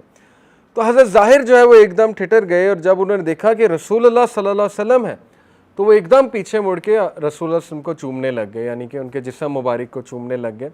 तो फिर रसूलुल्लाह सल्लल्लाहु अलैहि वसल्लम ने सदा लगाई कि who is it who is going to buy this अब्द फ्रॉम मी। अब्द मीन स्लेव, कौन है जो मुझसे ये स्लेव लेगा। स्लेव से यहाँ मुराद थी अब्दुल्ला, अल्लाह का बंदा, कौन लेगा मुझसे। और ये ऐसे जोक कह रहे हैं वो, ठीक है, लाए नहीं कर रहे। सो ज़ाहिर ने कहा, या रसूलुल्लाह, in that case you will get a very bad bargain. अल्लाह के नबी, ये तो बहुत बैड बार्गेन है, मुझे कौन ख़रीदेगा। रसूलुल्लाह सल्लल्लाहु अलैहि वसल्लम ने कहा, Zahir you are very expensive in the eyes of Allah. अल्लाह अकबर। और पूरे सब को सामने देख के कहा कि सुन लो, ज़ाहिर बहुत एक्सपेंसिव है। तो ये देखिए, अपनी मजाक मजाक में अपनी टीम का कॉन्फिडेंस बिल्ड करना, ठीक है ना, मजाक मजाक में कि बूस्ट करना अपने लोगों को। और फिर जो लव की अगर मैं बात करूं कि रसूलुल्लाह सल्लल्लाहु अलैहि वसल्लम की मोहब्बत क्या थी अपनी उम्मत के साथ। देखें, एक तो है ना कि सहाबा के साथ, अपनी बीवियों के साथ, लोगों के साथ, लेकिन मैं आपको उनकी उम्मत के साथ मोहब्बत के बारे में एक फ़ैक्ट बताता हूँ। सबसे पहले तो मैं आपको ये आयत सुना दूँ, ये सूरह तौबा की आयत नंबर 128 है।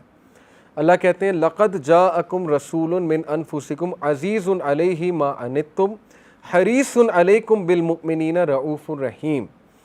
तुम्हारी तरफ बेशक एक मैसेंजर, एक रसूल आया है, फ्रॉम अमंग योरसेल्व्स, तुम्हारे अपने में से, अज़ीज़ुन अलैहि मा अनित्तुम, grievous to him is what you suffer. दुखी करती है ये चीज़ उसे जब वो तुम्हें सफ़र होते देखता है। सुभान अल्लाह, जब वो तुम्हें किसी तकलीफ़ में देखता है तो वो दुखी होता है। ग्रीवियस टू हिम, हरीसुन अलैकुम, he is concerned over you, extremely concern. जैसे एक बाप से भी बढ़ के कंसर्न होता है ना, ये पॉइंट आप जहन में रखेंगे ना, he is concerned over you, तो आपको रसूलुल्लाह की सख्त बातें भी समझ में आ जाएंगी। वालिदैन स्ट्रेट फॉरवर्ड होते हैं, वालिदैन को डिप्लोमेसी नहीं इख्तियार करते कि बेटा ये ना कर, लेकिन चल कर भी ले तो कोई बात नहीं, ऐसे कोई वालिदैन नहीं कहते। ऐसे ही है ना। तो ये जो फेमिनिस्ट आजकल हदीसें लाती हैं कि जी ये क्या, रसूलुल्लाह कि औरतों को मैंने जहन्नम में ज़्यादा देखा, ऐसी हदीसें ले आते हैं लोग कि जी ये क्या, ये ऐसे थोड़ी हो सकते हैं नबी, नाउज़ बिल्लाह। तो नबी ने जो देखा वो बता दिया, सीधी सी बात है। और नबी ने अगर औरतों को इस तरह डांटा है या इस तरह की बात की है, तो मर्दों को कितना ज़्यादा डांटा अल्लाह के नबी। कहा है कि नहीं कहा, मैंने फ़लाने को जहन्नम में देखा, मैंने जो है ताजरों को जहन्नम, ताजिर कौन है, मेल्स हैं, मेल्स के बारे में कितनी हदीस आपको मिल जाएंगी। तो ये आउट ऑफ कॉन्टेक्स्ट कोट किया जा रहा है। दूसरा ये समझ लें कि नबी इतने कंसर्न्ड हैं, इतने कंसर्न्ड हैं कि वो रियलिटी बता रहे हैं कि जो मैंने देखा है वो इस वजह से देखा है, मकसद है कि अपनी रिफॉर्मेशन कर लो, मकसद है कि अपने आप को दुरुस्त कर लो। इसमें माइंड करने वाली क्या बात, माइंड वो करता है जो किसी को अपना ना समझे। तो अगर फेमिनिस्ट इस बात का माइंड कर रही, इसका मतलब वो रसूलुल्लाह को अपना नहीं समझती, सीधी सी बात है, ठीक है ना। अगर मैं बाप की बात का माइंड कर रहा हूँ, इसका मतलब बाप को मैं अपना समझ ही नहीं रहा। बाप आउट ऑफ सिंसेरिटी कह रहा है, नबी तो बाप से भी बढ़ के है। तो इसलिए कंसर्न की वजह से जब भी उन्होंने कोई डांटा है, जब भी कोई सख्त बात भी अल्लाह के नबी ने की, वो आउट ऑफ कंसर्न था, जेन्युइन कंसर्न कि अपने आप को ठीक कर लें। और फिर कहा हरीसुन अलैकुम बिल मुमिनीना रऊफ़ुर रहीम, और वो इंतहाई काइंड है, इंतहाई मर्सी। रऊफ़ और रहीम हालांकि अल्लाह ताला का एट्रीब्यूट है, लेकिन ये कि नबी सल्लल्लाहु अलैहि वसल्लम को भी अल्लाह ने कहा कि वो रऊफ़ है और वो रहीम है। अर रहीम अल्लाह है जो दी मर्सीफुल है, कहते हैं ना अर रहमान अर रहीम। अल का सीगा जब लग जाता है किसी एट्रीब्यूट के साथ, वो एब्सोलूट और इनफाइनाइट का सीगा है। तो लेकिन ये कि रसूलुल्लाह भी रहूफ़ थे, रसूलुल्लाह भी रहीम थे। तो ये रसूलुल्लाह सल्लल्लाहु अलैहि वसल्लम का जेन्युइन कंसर्न। और यहाँ से अंदाज़ा आप लगा लें, रसूलुल्लाह कहते हैं कि हर नबी ने, अल्लाह ने हर नबी को एक दुआ दी कि ये कंफर्म कबूल होगी, और हर नबी ने वो दुआ दुनिया की ज़िंदगी में यूज़ कर ली। हज़रत मूसा ने भी, हज़रत नूह ने भी, हज़रत ईसा ने भी, और तमाम अम्बिया ने, हज़रत इब्राहीम ने भी। और कहते हैं कि सिर्फ़ मैंने वो दुआ आखिरत के लिए रखी है, और वो ये कि मेरी उम्मतियों को अल्लाह माफ़ कर दे, ये दुआ है। यानी this is the concern of रसूलुल्लाह सल्लल्लाहु अलैहि वसल्लम कि मैंने वो सेव किया हुआ है आखिरत के लिए, वो स्पेशल दुआ कि इंशाल्लाह मुझे उम्मीद है कि अल्लाह ताला जो है मेरे उम्मतियों को माफ़ करेगा। और वाहिद रसूलुल्लाह वो नबी हैं जो उस वक्त उम्मती उम्मती कह रहे होंगे। बस वो है ही रसूलुल्लाह सल्लल्लाहु अलैहि वसल्लम जैसा खूबसूरत दिल, उन जैसा जेन्युइन कंसर्न, उन जैसा जेन्युइन इंसान आ ही नहीं सकता आज तक दुनिया में। मेराज के सफ़र पे अल्लाह के नबी सल्लल्लाहु अलैहि वसल्लम ने क्या चूज़ किया था, जब जिब्राइल ने एक तरफ जो है वो वाइन पेश किया, एक तरफ मिल्क पेश किया, मिल्क, तो हज़रत जिब्राइल ने कहा कि आपने फ़ितरत चूज़ किया और आपकी उम्मत फ़ितरत पर होगी। यानी फ़ितरत से मुराद है कि आप जेन्युइन जो इंसानी क्वालिटीज़ हैं, आप उसका पूरा एक पैरोकार है, मतलब उसका एक पूरा वो पैकर है, और आपकी जो उम्मत होगी वो उनमें भी यही क्वालिटीज़ होंगी। आपको एक अजीब बात बताऊं, कुरानिक लैंग्वेज, कि अल्लाह सुब्हानहू व तआला ने जब बशारत दी ना हज़रत इब्राहीम को हज़रत इसहाक़ की, तो कहा कि अल्लाह तुम्हें एक अलीम बेटा दे रहा है, इल्म वाला, बसीरत वाला। और जब हज़रत इस्माइल की बशारत दी तो कहा अल्लाह तुम्हें एक हलीम बेटा दे रहा है, नरम मिजाज। हलीम होता है नरम मिजाज, इसीलिए स्कॉलर्स कहते हैं कि उम्मत मुस्लिमा नरम मिजाज है। और जो बनी इसराइल है हज़रत इसहाक़ की औलाद, वो ज़रा जीनियस माइंडेड, वो अलीम, नॉलेजेबल, और ज़ाहिर है उनका इंटरेस्ट ज़रा उस साइड पर ज़्यादा है। बहरहाल ये एक पॉइंट अखज़ किया है उलमा ने। तो रसूलुल्लाह सल्लल्लाहु अलैहि वसल्लम का जो कॉन्सेप्ट, जो कंसर्न है उम्मत के लिए, वो मैंने आपको बताया। इब्ने मालिक, अनस इब्न मालिक जो है वो नरेट करते हैं कि एक शख्स रसूलुल्लाह सल्लल्लाहु अलैहि वसल्लम के पास आया, फरमाया या रसूलल्लाह क़यामत कब आएगी। और रसूलुल्लाह सल्लल्लाहु अलैहि वसल्लम ज़ाहिर है उनको नहीं मालूम, तो उन्होंने कहा what have you prepared for it when it comes.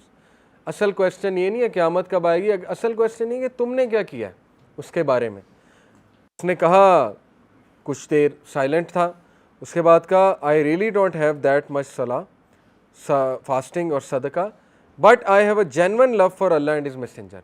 सुभान अल्लाह, उसने, वो शख्स भी कितना अक्लमंद था, उसने कहा ज़्यादा तो नहीं किया, लेकिन ये कि मुझे अल्लाह रसूल से मोहब्बत है। तो अल्लाह के नबी सल्लल्लाहु अलैहि वसल्लम ने कहा the man will be with home he loves, जो किसी से मोहब्बत करता है क़यामत वाले दिन उसी के साथ हो। और अनस बिन मालिक कहते हैं कि इस हदीस ने, इस बात ने हमारे चेहरों पे जो है वो खुशी की लहर दौड़ा दी, और इस बात ने हमारे चेहरों को हमारे चेहरे खिल उठे कि हम इंशाअल्लाह रसूलुल्लाह सल्लल्लाहु अलैहि वसल्लम के साथ हों। वो कहते थे कि हम परेशान होते थे कि पता नहीं हम होंगे कि नहीं होंगे, लेकिन जब अल्लाह के नबी ने कहा कि जिससे तुम मोहब्बत करते हो तुम उसी के साथ होगे, तो ये हमने कुछ qualities, generosity, concern for people, इसमें अल्ट्रुइज़म भी है। अल्ट्रुइज़म है कि लोगों का फ़िक्र ज़्यादा करना, ठीक है ना, यस अपनी भी करना। वेस्ट की तरफ जाएंगे तो उसमें सेल्फ़ लव ज़्यादा मिलेगा, क्योंकि उनके एथिक्स हैं इंडिविजुअलिस्टिक, ठीक है ना, उनकी सोसाइटी इंडिविजुअलिज्म पर मबनी है। ये तकाबली जायज़ा बहुत बहुत ज़रूरी है।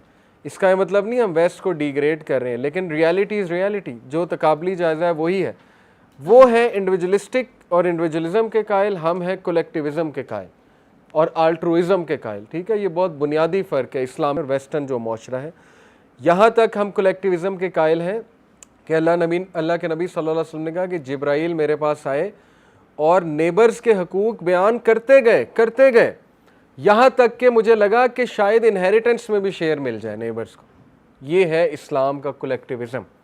ठीक है, तो इसको हमेशा आप याद रखें। इसीलिए कभी भी आप गोरे को आइडियल बना के नहीं जो है वो परफेक्ट वो मॉरल सीख सकते, क्योंकि वो पैदावार जो है उन मॉरल्स की है जो कैपिटलिज्म बेस्ड है। ठीक है, उनमें बहुत अच्छे इंसान होते हैं, इसका कोई इनकार नहीं है, उनमें बहुत जेन्युइन, बहुत कंसर्निंग, क्योंकि वो भी इब्ने आदम है ना, हज़रत आदम की औलाद है। लेकिन अनफॉर्चुनेटली जो उन्हें सिविलाइजेशन मिली, जो उन्हें पूरा मैकेनिज़्म मिला है, वो कोसों दूर है उस चीज़ से जो नबी सल्लल्लाहु अलैहि वसल्लम की तालीमात है। ठीक है, ये आप याद रखें।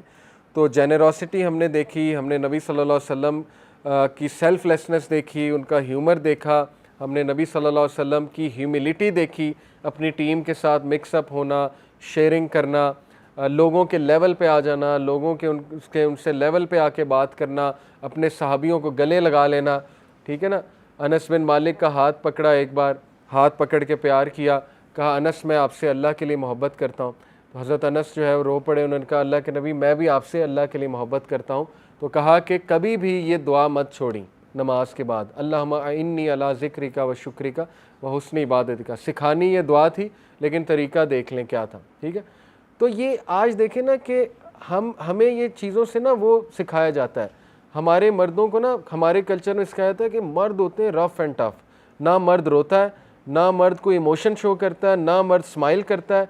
यानी वही चीज़ आ रही है ना, फिर वही वाइफ्स के सामने चौधरी बन के बैठे हुए। रसूलुल्लाह सल्लल्लाहु अलैहि वसल्लम तो जो है वो हज़रत आयशा से मजाक करते थे, नवाला खिलाते थे, खुद मुँह जो है वो उनको अपने हाथ से नवाला खिलाते थे। तो मिक्सअप होते थे, रेस लगाते थे हज़रत आयशा सिद्दीक़ा के साथ। तो ये जो कल्चर है ये सुन्ना का कल्चर नहीं है, ये पता नहीं हमारा कौन सा कल्चर है और ये कहाँ से आ गया है। ये कल्चर हमने चेंज करना है। रसूलुल्लाह ईज़ी गोइंग थे, अल्लाह के नबी रोया करते थे, मर्द रोता भी है। ठीक है ना, मर्द के भी इमोशंस होते हैं, मर्द के भी जज्बात होते हैं। तो ये सारा हमें मामला रसूलुल्लाह सल्लल्लाहु अलैहि वसल्लम से नज़र आ रहा है। अब क्विकली कम्युनिकेशन की बात करते हैं। अल्लाह के नबी सल्लल्लाहु अलैहि वसल्लम की कम्युनिकेशन कैसी थी, इस पे मैं इंशाल्लाह बहुत डिटेल में आपको एक तो हदीस इंशाल्लाह सुनाऊंगा, कुरान से साबित करूंगा, और कुछ हदीस भी आपको जो है वो सुनाता हूँ। जहाँ तक बात है स्पीकिंग स्टाइल की, तो देखें रसूलुल्लाह सल्लल्लाहु अलैहि वसल्लम को अल्लाह ने गिफ्ट दिया था, और वो उन्होंने ख़ुद कहा, सही बुखारी की हदीस है कि I was sent with the characteristic of expressing many things with few words. अल्लाह ने मुझे जो फ़िरासत और बलागत दी है कि रसूलुल्लाह सल्लल्लाहु अलैहि वसल्लम बहुत कम अल्फाज में बहुत गहरी बात कर जाते थे। और ये अल्लाह की तरफ से, देखें ना, अल्लमाहुल बयान, अल्लाह कहता है इंसान को बोलना किसने सिखाया, मैंने सिखाया। तो अल्लाह चाहे तो वो बोलना ख़त्म भी कर सकता है अल्लाह। तो दैट इज़ आवर लॉर्ड, हमारा रब हमें कंट्रोल कर रहा है। खैर, अल्लाह के नबी सल्लल्लाहु अलैहि वसल्लम को अल्लाह सुब्हानहू व तआला ने ये एक बहुत बड़ा एट्रीब्यूट दिया था। हज़रत आयशा कहती हैं कि जब भी किसी सेंटेंस को या वर्ड को एम्फसाइज़ करना होता था, अल्लाह के नबी 3 बार रिपीट करते थे। ये बहुत खूबसूरत तरीका है बोलने का। अल्लाह माफ़ करे, जो लैंग्वेज आजकल हमें सिखाई जा रही है ना, मीमर्स की तरफ से और वो रोस्टर्स की तरफ से, और जो उर्दिश एक हमारी चीज़ चल रही है, वो सारे ही हम बोलते हैं। लेकिन ये कि पुराने दौर में ना ये लैंग्वेज, इसको समझा जाता था कि ये बंदा बावला है, पागल है, मतलब इस तरह की लैंग्वेज कोई बोले ना तो उसे कहते थे फारिग बंदा है। ऐसे आज इसको कूल समझा जाता है, ज़ाहिर है इस लैंग्वेज को। खैर, लैंग्वेज होती है, जब तक उसमें कोई फहुश चीज़ ना हो तो कोई बात नहीं, लैंग्वेज बंदे की जैसी भी हो। लेकिन हमें चाहिए कि जितना हम कॉपी कर सकें अल्लाह के नबी सल्लल्लाहु अलैहि वसल्लम को। प्रॉफिट सल्लल्लाहु अलैहि वसल्लम जो है वो आहिस्ता बात करते थे। हज़रत आयशा कहती हैं कि जब वो बोलते थे we could count his words, हम उनके वर्ड्स गिन सकते थे। इसका मतलब वो बहुत कमांडिंग थे जब वो बोलते थे। और मैं पढ़ रहा था, मैंने आपको पहली क्लास में बताया था कि गोरों ने ये टेक्निक बताई कि अगर आप कॉन्फिडेंट बनना चाहते हैं तो आहिस्ता बोला करें। क्योंकि जब आप बहुत तेज़ी से बात करते हैं ना किसी से, इसका मतलब है कि आप उसे ये मैसेज दे रहे हैं कि मुझे डर है तुम मेरी बात नहीं सुनोगे। तेज़ी से हम तभी बोलते हैं ना। तो इसलिए जब आप कंपोजर के साथ बोलेंगे, आहिस्ता बोलेंगे, चाहे वो आपकी बात काट दे, डजेंट मैटर, आप खामोश हो जाए अगर वो आपकी बात काट दे, उससे एक बहुत स्ट्रॉन्ग मैसेज जाएगा कि मैंने इस बंदे की बात काट दी। ठीक है, तो खैर एक ये रसूलुल्लाह सल्लल्लाहु अलैहि वसल्लम के बारे में आता है। बाकी देखें, मुख्तलिफ उनके तरीके थे अल्लाह के नबी के मुख्तलिफ मौक़ों पे बात करने के। वो इंशाल्लाह 6 मैं आपको कुरान मजीद से बताता हूँ जो सारे तरीके रसूलुल्लाह देखें ना, हज़रत आयशा ने क्या कहा कि अगर किसी ने चलता फिरता कुरान देखना है तो रसूलुल्लाह सल्लल्लाहु अलैहि वसल्लम को देख। कुरान में 6 कम्युनिकेशन मेथड्स जो हैं वो आए हैं। इंशाअल्लाह ताला वो आप देखेंगे कि रसूलुल्लाह सल्लल्लाहु अलैहि वसल्लम की स्पीच से भी वाज़ेह हैं। सबसे पहला जो कुरान ने कम्युनिकेशन का रूल दिया वो है कौलन करीमा। ओके, कौलन करीमा, कौलन करीमा कहते हैं एक नोबल और जेनरस स्पीच को। और यू विल बी अमेज कि कौलन करीमा अल्लाह ने किसके लिए इस्तेमाल किया। सूरह बनी इसराइल, सूरह अल इसरा है, आयत नंबर 23। अल्लाह ताला कहते हैं वक़ज़ा रब्बुका अल्ला तअबुदू इल्ला इय्याहु व बिल वालिदैनि इहसाना इम्मा यबलुगन्ना इंदकल किबरा अहदुहुमा औ किलाहुमा फला तकुल लहुमा उफ़्फ़िन फला तनहरहुमा व कुल लहुमा कौलन करीमा। And your Lord has decreed that you not worship except Him, and to parents वबिल वालिदैन एहसाना, अपने माँ बाप के साथ एहसान करो। एहसान से मुराद होता है एक्सट्रीम गुडनेस, यानी एहसान को स्कॉलर इस तरह एक्सप्लेन करते हैं कि जिस एक्सट्रीम तक तुम जा सकते हो जाओ। और किसके बारे में अल्लाह ने एहसाना कहा है? माँ बाप के साथ, यानी माँ बाप को जितना एक्सट्रीम पे बियर कर सकते हो करो। इसकी तफसीर ये है, ठीक है, बेसिकली। और फिर कहा वेदर वन और both of them reach old age with you से नॉट टू देम उफ। जब वो स्पेशली ओल्ड एज में आ जाएं, उफ से मुराद होता है उकताहट शो करना। तो बुढ़ापे में उन्हें उकताहट तक शो ना करो। And do not repel them, उनको रिपेल मत करो। बट वकुल लहुमा कौलन करीमा, speak to them a noble word, a generous word. ऐसी जेनरस बात करो जो उनका दिल बहलाने वाली है, ऐसी जेनरस बात करो जो उनको अपलिफ्ट करने वाली। ठीक है, तो कौलन करीमा ये होता है जेनरस वर्ड, ये होता है नोबल वर्ड। आप देखेंगे कि रसूलुल्लाह सल्लल्लाहु अलैहि वसल्लम रूड तरीन लोगों के साथ उनका कौलन करीमा आपको नज़र आएगा। और रूड तरीन लोगों को डील करने का है ही हल ये। साइकोलॉजिस्ट कहते हैं बी काइंड टू देम। पढ़ लें जाके कि how to deal with toxic people, be kind to them. सबसे पहली टिप आपको ये मिलेगी। कुछ लोग सवाल पूछते ना कि कोई इंसान मुनाफिक है, हमारे साथ मुंह पे बहुत अच्छा है, पीठ पीछे जो है वो हमारी बुराइयां करते हैं, how to deal with them. इसका पहला आंसर ये है कि be gentle and kind with them.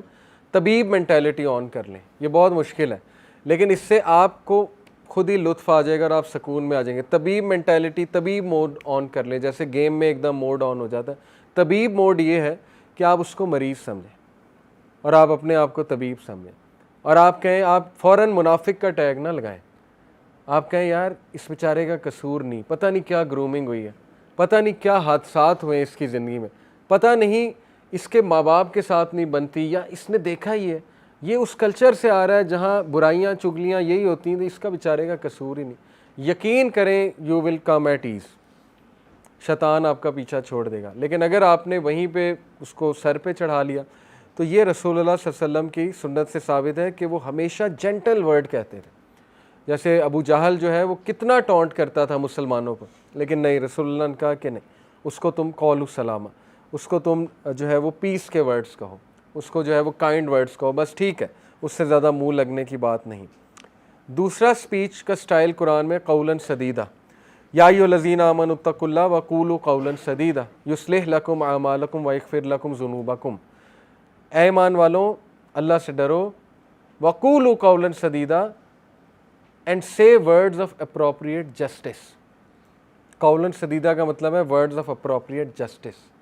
और ये कहाँ है? प्रोफेशनल कम्युनिकेशन में। कौलन सदीदा बीवी के साथ नहीं लगाना है, ठीक है, ना ही माँ बाप के साथ लगाना है। कौलन सदीदा होता है स्ट्रेट फॉरवर्ड बात, जिसमें कोई लूप होल नहीं है, जिससे आपको कोई पकड़ नहीं सकता है। और अल्लाह ने कौलन सदीदा एक और जगह मेंशन किया है, बिजनेस ट्रांजैक्शंस करते हुए, सूरह निसा में गालिबन अल्लाह ने कहा बिजनेस ट्रांजैक्शन करते हुए कौलन सदीदा, लूप होल नहीं। अच्छा मैं अभी दे दूंगा, चल इतना कर लेते हैं, चल 3 महीने की डील कर लेते हैं। नहीं, लिखो स्ट्रेट फॉरवर्ड कौलन सदीदा कि भाई मैं इतना कर सकता हूँ और मैं आपको इतना दूंगा। शुरू में सीधे हो जाओ। अभी हमारे बिजनेसमैन यही रूल कुरान का लगा लें कौलन सदीदा, आप देखें उनका बिजनेस ग्रो करेगा, क्योंकि बरकत कहाँ से आती है? अल्लाह की तरफ से।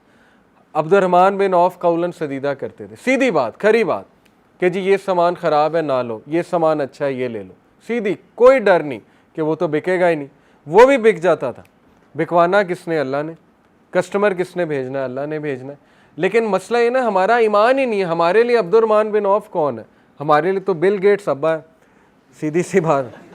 अब्दुर्रहमान बिन औफ हमारे लिए कौन है? तो इसलिए बात वही है कि जब वो अब्दुर्रहमान बिन औफ को बनाया ही नहीं आइडियल, तो बरकत कहाँ से आएगी? अल्लाह की तरफ से तो फिर बरकत नहीं आएगी ना। तो इसलिए कौलन सदीदा होता है जब आप कोई डील करने जा रहे हैं, ठीक है। स्ट्रेट फॉरवर्ड होना अच्छी बात है, लेकिन रिश्तों में नहीं। हम कौलन सदीदा रिश्तों में लगा देते हैं, हम कौलन सदीदा बीवी के सामने लगा देते हैं, ठीक है ना। हम उसको एडवाइस उस तरह से बात, प्रोफेशनल, अचानक प्रोफेशनल हो जाते हैं। तो ये प्रोफेशनल होना उनके साथ अच्छा नहीं है। उनके लिए अल्लाह ने कौलन करीमा कहा है, बीवी के लिए, ठीक है ना, या माँ बाप के लिए या रिश्तेदारों के लिए। तो इसको सीखना है हमने कि रसूलुल्लाह ऐसे करते थे। तो एनीवे कौलन सदीदा में 3 चीज़ें हैं। इंसाफ पर मबनी बात, खरी बात, कोई लूप होल नहीं। आपने बिजनेस पार्टनर को कहना है मैं आधे घंटे में आ रहा हूँ, तो आधे घंटे में आप वहाँ मौजूद हो, कोई हैंकी पैंकी नहीं, ठीक है ना। आपने उसे कहना है ना मैंने 2 महीने में तुम्हें पैसा रिटर्न करना है, तो 2 महीने का मतलब 2 महीने। अगर आप समझते हैं 2 महीने नहीं और साल लगेंगे, तो उसे लटकाना नहीं, आपने कहना साल में। बरकत अल्लाह डालेगा, उसका दिल अल्लाह नरम करेगा, अगर आपका यकीन है कौलन सदीदा पे, ठीक है। यही तो यकीन है, यही तो तवक्कल है असल में। तो एनीवे इसी तरह आपने कोई कॉन्ट्रैक्ट करना है, तो उसमें फिर कोई भी इधर उधर की लूप होल वाली बात नहीं होनी चाहिए, स्ट्रेट फॉरवर्ड बात होनी चाहिए। कुछ लोग स्ट्रेट फॉरवर्ड को समझते हैं बदतमीज़ाना बात, नहीं, वो कौलन सदीदा नहीं है। इशफाक अहमद कहते हैं कि कुछ लोग कहते हैं कि सच कड़वा होता है, वो कहते हैं गलत है। सच कड़वा नहीं होता है, सच बोलने का अंदाज़ कड़वा होता है। ये आपको किसने कह दिया सच कड़वा होता है? भाई आप वही बात बहुत अच्छे अंदाज में बोल सकते हैं। हाँ, कभी कभी बहुत ज़्यादा स्ट्रेट फॉरवर्ड होना पड़ता है, वो फिर एक्सेप्शनल सिचुएशन मौजूद, वो ये कि कोई बंदा बहुत ही शरारती है, उसके साथ फिर आपको स्ट्रेट फॉरवर्ड भी होना पड़ता है। लेकिन अदरवाइज़ देखें, ज़रूरी नहीं कि बंदा बहुत ही खरी बात और स्ट्रेट फॉरवर्ड एक बंदे को मुंह पे कह दे मुझे आप पसंद ही नहीं है, ये नहीं है कौलन सदीदा, ठीक है। रसूलुल्लाह सल्लल्लाहु अलैहि वसल्लम के पास एक शख्स आया और रसूलुल्लाह सल्लल्लाहु अलैहि वसल्लम ने उसके साथ बहुत अच्छा एक्ट किया, लेकिन जब वो चला गया तो अल्लाह के नबी सल्लल्लाहु अलैहि वसल्लम ने कहा कि इससे बच के रहो, ये शख्स जो है बहुत मक्कार है। और इमाम नववी यहाँ पर कहते हैं कि this is the permissible form of backbiting, रियाज़ुस सालिहीन की हदीस है। जिस शख्स के शर से आपने किसी को ख़बरदार करना है तो वो पब्लिकली कर सकते हैं, वो बैक बाइटिंग नहीं है, ठीक है। लेकिन वो जब शख्स सामने आया तो यू विल बी अमेज कि रसूलुल्लाह उसके साथ जेंटल थे, ठीक है ना। उसके मुंह पे ये नहीं कह दिया कि ये मक्कार है। हिकमत भी तो कोई चीज़ होती है ना।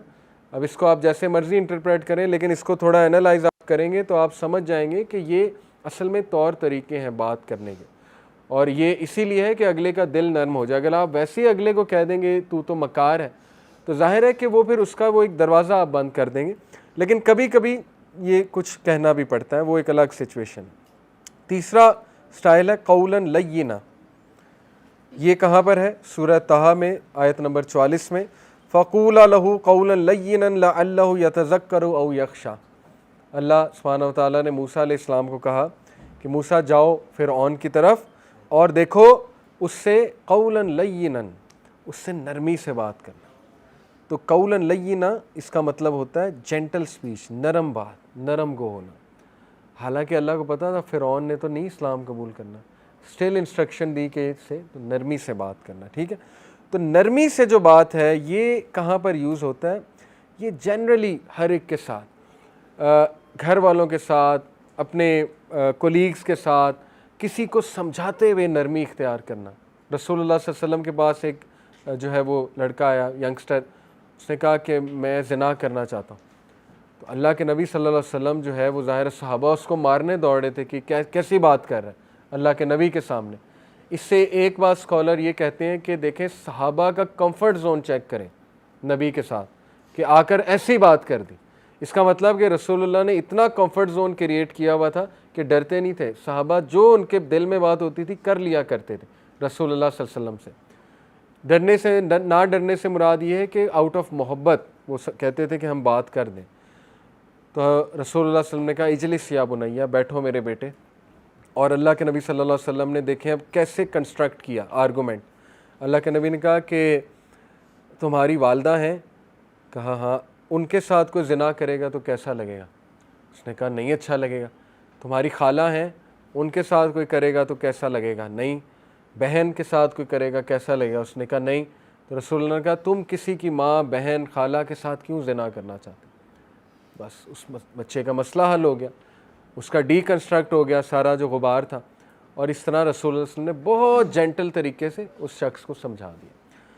इसी तरह वो जो बद्दू है जिसका मैंने आपको बताया, जो पेशाब कर रहा था, देखें किस जेंटलनेस के साथ हमारे नबी ने उसे समझा। इसलिए देखें आपकी हार्श टोन से मसला हल शायद हो जाए, लेकिन जेंटलनेस से हो सकता है वो जल्दी हो जाए और उसमें अल्लाह की भी बरकत आ जाए। मैं आपको मिसालें देता हूँ दो। जब आपका रोड पे कोई एक्सीडेंट हो जाता है, खुदा ना खास्ता है कोई आपकी गाड़ी को मार जाता है, अब आप बाहर निकलते उस पर चढ़ाई कर दें और बहुत गुस्से में बाहर निकलें, ये हम इसलिए करते हैं क्योंकि हमारे अंदर एक मिसट्रस्ट कायम हुआ है कि वरना वो मानेगा नहीं। यकीन करें अनस भाई, मैंने उनका ख़ुद देखा, मैं उनके साथ जा रहा था, हाफिज़ अनस नज़र, और इसी तरह थोड़ा सा कुछ उनकी गलती थी, वो उन्होंने मानी, कुछ अगले की गलती। वो गाड़ी रोकी, साइड पे जी रोको रोको, हम खाना खाने जा रहे थे, ये कनाल रोड की बात है, स्कॉलर है हाफिज़ अनस नज़र। बाहर निकले, उस शख्स ने ऐसी ऐसी फजूल बातें की। अनस भाई जो हैं वो चुप करके सुनते रहे, मुस्कराए और सर झुका लिया। उन्होंने कहा कि भाई मैं मानता हूँ मेरी गलती है, आप बताएं इसको कैसे हल करें। आप यकीन करें उसने कहा कि जाएं। उसने कहा ये इतना शफीक आदमी, मतलब वो शर्मिंदा हो गया। उसने कहा कि नहीं बस आप जाएं, मेरे बल्कि मुझे बताएं मेरे से क्या गलती हुई है। यानी अगर वहाँ मुँह मारी हो जाती, इसी तरह आप बहुत एनर्जी वेस्ट कर देंगे, लेकिन एंड में यकीन करें रिज़ल्ट वही है। आप जेंटलनेस से भी बात करेंगे ना, जेंटलनेस का मतलब ये नहीं है कि अगले के नीचे लग जाओ। ये बात याद रखें, रसूलुल्लाह के बारे में साहबा कहते हैं कि वो जेंटल थे, एट द सेम टाइम वो असर्टिव थे। असर्टिव होता है कि ज़रा दबंग तरीके से बात करना, लेकिन जेंटल होके। ये बड़ा ज़बरदस्त कॉम्बिनेशन है, इसको अगर आप सीख लेंगे, ठीक है ना। जैसे एक टीचर होता है, वो असर्टिव भी होता है, जेंटल भी होता है, यानी मोहब्बत करने वाला भी है, लेकिन जब वो कोई इंस्ट्रक्शन देता है तो इसीलिए रसूलुल्लाह जब कोई बात किया करते थे तो उसमें एक रोब भी था, लेकिन एट द सेम टाइम उसमें जेंटलनेस भी थी, बहुत प्यार से बात करते थे। तो आप जेंटलनेस से बात करें कि भाई आपकी गलती थी, आपने देखा है, आप इस तरह ना करें। तो बाकी अगर आप नहीं भी देंगे तो देखें अल्लाह ताला मुझे दे देगा, कोई ऐसी बात नहीं, लेकिन गलती आपकी थी। तो ये जेंटल तरीका है, ना कोई लड़ाई हुई। इसी तरह हम गए कहीं, वेटर खाना लेट कर रहा है, ऊंची बात करेंगे, गुस्से में बात करें, खाने ने उसी टाइम आना है जिस टाइम आना है, ठीक है ना। जेंटलनेस से बात करेंगे, एक तो वो इम्प्रेस हो जाएगा, दूसरा ये कि खाना भी इंशाल्लाह उम्मीद है आपका जल्दी आ जाएगा और वो कोई गड़बड़ भी नहीं करेगा खाने में। वो आप जब सख्त होंगे आपको क्या पता, वो पता नहीं कुछ भी मिला कर ले आए। मुझे तो डर लगता है वेटर से सख्ती करते हुए, तो इसलिए ज़रा ध्यान से, वेटर्स बड़े जो है ना वो तेज़ होते हैं, तो उनसे ज़रा प्यार से बात किया करें। तो जेंटल तरीका इस्तेमाल करेंगे तो वही बात है कि उसमें अल्लाह की तरफ से जो है वो एक बरकत भी आएगी। फिर एक और अल्लाह ने तरीका जो बताया कौलन मैसूरा है।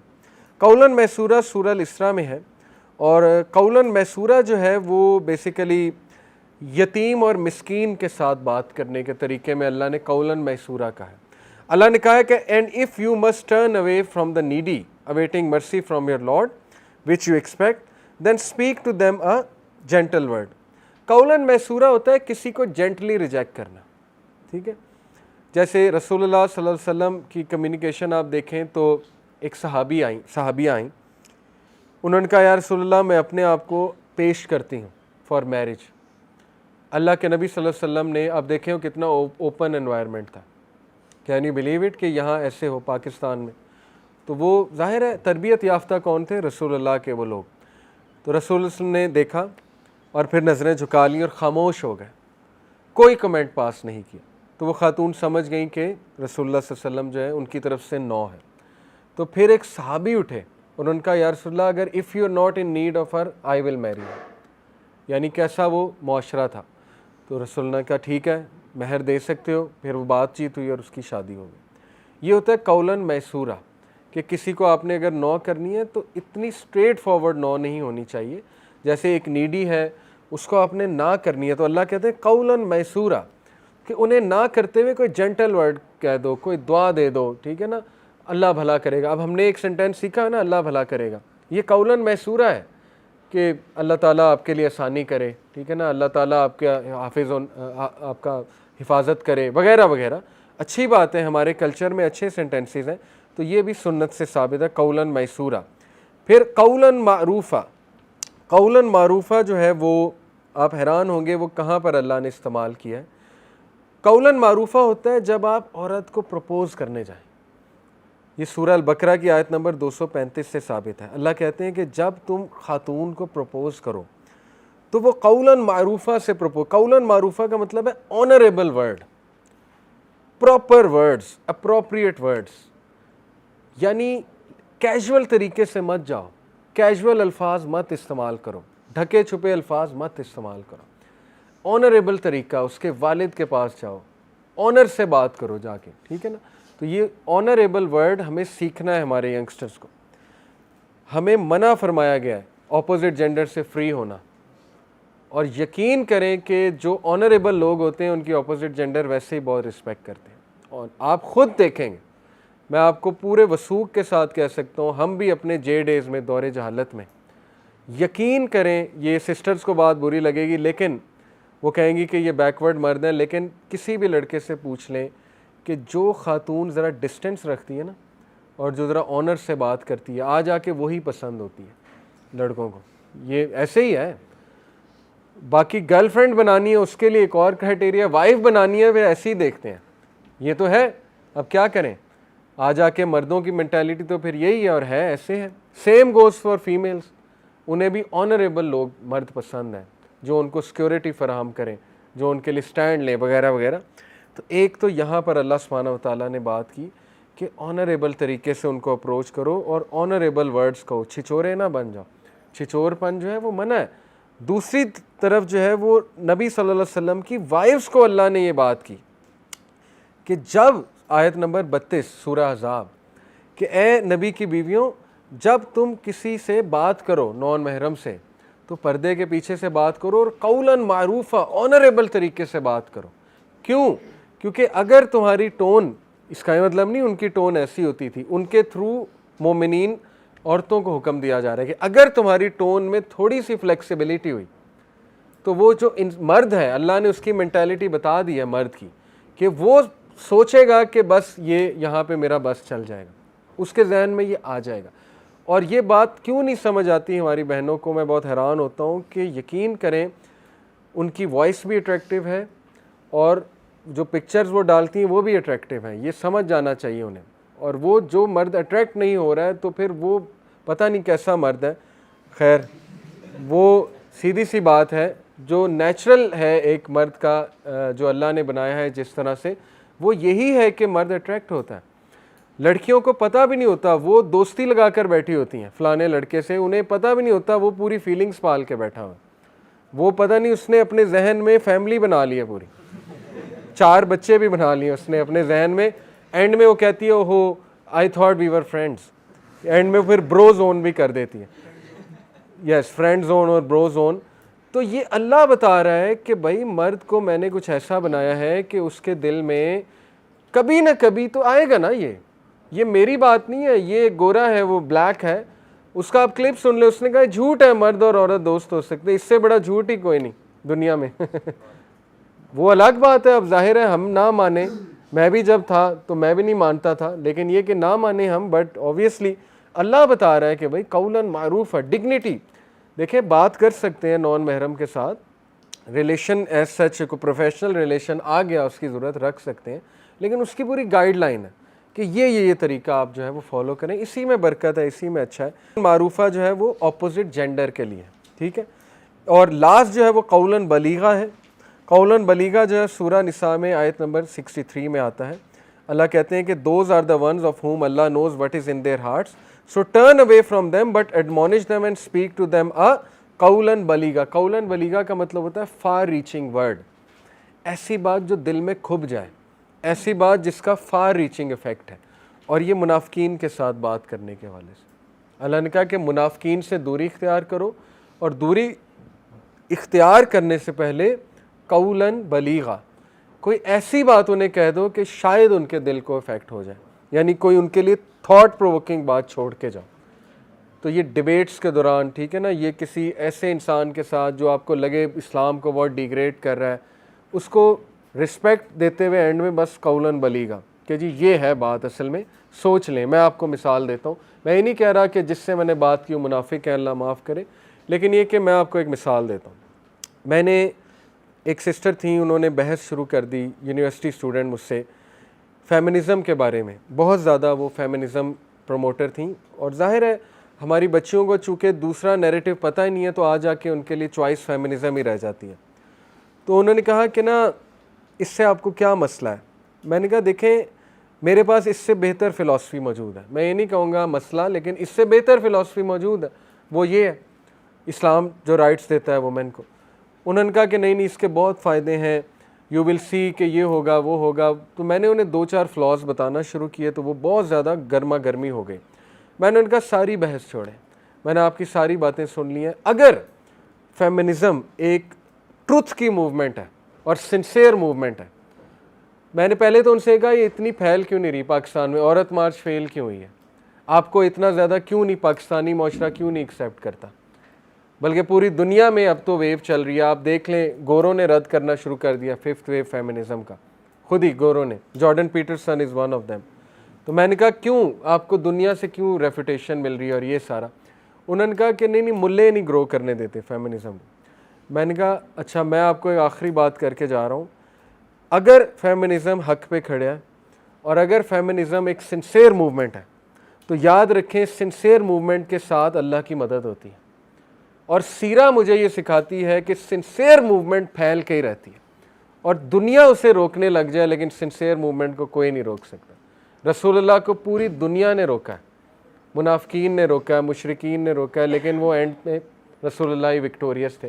तो मैंने उसे कहा कि अगर आपकी मूवमेंट सिंसियर है, करेक्ट है, तो इसको फैलने से कोई नहीं रोक सकता, ये आग की तरह फैलेगी, एंड यू विल सी कि ये 10 साल बाद इसका क्या होता है। That's it, I close the discussion. और रियली उनकी शक्ल देखने वाली थी, आई वाज सीइंग, उसके चेहरे पे मैंने तासुरात बदलते देखे, क्योंकि अल्लाह ने उस वक्त मुझे आर्गूमेंट दिया कौलन बलीगा कि एक ऐसी थॉट प्रोवोकिंग बात करो कि अगला सोच में पड़ जाए, ठीक है ना। तो कई लोग, उनको जब ऐसी बात की जाती है तो वो सोच में पड़ जाते हैं कि यार वाकई ही, जैसे कौलन बलीगा की सबसे बेहतरीन मिसाल है मौत का टॉपिक। बड़े से बड़ा एरोगेंट बंदा, उसके साथ ये टॉपिक चलता है। आप उसे कहें तूने मरना नहीं है, हैव यू एवर थॉट कि अगर अभी तुम मर जाते हो, क्या कोई आखिरत है, क्या अल्लाह से तुम्हारी मुलाकात होगी, क्या वाकई ही अल्लाह के वादे सच हैं कि मेरे सामने तुम सब ने जमा होना है। आप देखें कि क्यों असर नहीं करती, अगर उनमें थोड़ा सा कुछ मौजूद है। स्टिल इवन एथियस्ट के साथ इट वर्क्स कि what happens after death, what happens. ये है कौलन बलीगा। तो रिपीट करते हैं, मैंने आपको जो है वो 6 कम्युनिकेशन के मेथड्स बताए, और सारे रसूलुल्लाह के डिफरेंट सिचुएशन में। एक कौलन करीमा है, कौलन करीमा होता है नोबल और इंतहाई जेनरस स्पीच, और ये है माँ बाप के साथ और जनरली रिश्तेदारों के साथ। कौलन सदीदा, इससे मुराद होता है सीधी बात, खरी बात, टू द पॉइंट बात, कोई लूप होल्स नहीं है उसमें, और अप्रोप्रिएट जस्टिस पर मबनी बात। ये प्रोफेशनल सेटिंग्स में लागू है कि आपसे कोई व्यू मांगे ना कि ये बंदा कैसा है, आप कहें मुझे नहीं पता, क्योंकि आपका इंटरेक्शन ही नहीं है। कहना कि हाँ हाँ मुझे पता है, इसमें ये बुराई है, इसमें ये बुराई है, तो वो कौलन सदीदा नहीं, क्योंकि आपका इंटरेक्शन ही कोई नहीं, आपकी एक बार उससे मुलाकात हुई। कौलन सदीदा ये भी है कि किसी ने आपके साथ बुरा किया तो आप उसको वैसे ही बुरा बना दें। भाई उसने आपके साथ बुरा किया है, हो सकता है दूसरों के साथ ना किया हो, तो आप कहें जी मेरे साथ तो ये किया है, बाकी नहीं पता, बाकी अल्लाह नोज़ बेस्ट, पता नहीं अंदर से कैसा है। तो ये है कौलन सदीदा, ठीक है। इसी तरह तीसरी मैंने आपको बताई कौलन लय्यिना। कौलन लय्यिना जो है इसका मतलब है कि नरम बात, जेंटल स्पीच, और ये स्पेशली अपने ओपोनेंट्स के साथ यकीन करें ऐसे आपकी फैमिली में अंकल जो आप समझते हैं बहुत एग्रेसिव हैं, आप उनके साथ ये अप्रोच लगाएं, वो आपके फ़ैन बन जाएंगे, ठीक है ना। आप उनसे एग्री कर जाएं, जो ओवर आर्गूमेंटेटिव पीपल है ना, उनसे एग्री कर जाओ, उनका आर्गूमेंट ख़त्म हो जाता है। आपके यहाँ बिल्कुल ठीक कह रहे हैं, मज़ा आ गया, आज तो कमाल बातें हो गई। उसके बाद आप थोड़ी सी अपनी बात कर दें, बस बात जो है वो ख़त्म। द मोमेंट यू डिसएग्रीड, तो वो उन्होंने PhD की हुई आर्गूमेंट में, वो फिर आपको ऐसा मात देंगे ना, ऐसी मात देंगे कि आप सोए। इसलिए कौलन लइए ना, एग्री कर गए, उसके बाद कहेंगे हाँ लेकिन इसका ये पहलू भी है, इस पहलू से भी आप ज़रा सोच लें, तो ये बड़ा अच्छा तरीका है। कौलन मैसूरा, easy words, gentle words, rejection करते हुए, ठीक है ना, किसी को ना करनी है तो कौलन मैसूरा। इसी तरह कौलन मारूफा, ऑपोजिट जेंडर से बात करनी है डिग्निटी के साथ, ऑनरेबल तरीके से, कोई फ्री नहीं होना। हम क्यों फ्री हों भाई ऑपोजिट जेंडर से, वो फितने के चांसेस जो हैं वो बढ़ जाएंगे। और कौलन बलीगा, far reaching, penetrating and words of insight. तो ये 6 तरीके हमें रसूलुल्लाह की कम्युनिकेशन में खुल के नज़र आते हैं। इंशाल्लाह इनकी मज़ीद मिसालें मैं नेक्स्ट क्लास में दूँगा। सुब्हानकल्लाहुम्मा व बिहम्दिका, अशहदु अल्ला इलाहा इल्ला अंता अस्तगफिरुका व अतूबु इलैक। वस्सलामु अलैकुम व रहमतुल्लाहि व बरकातुहू।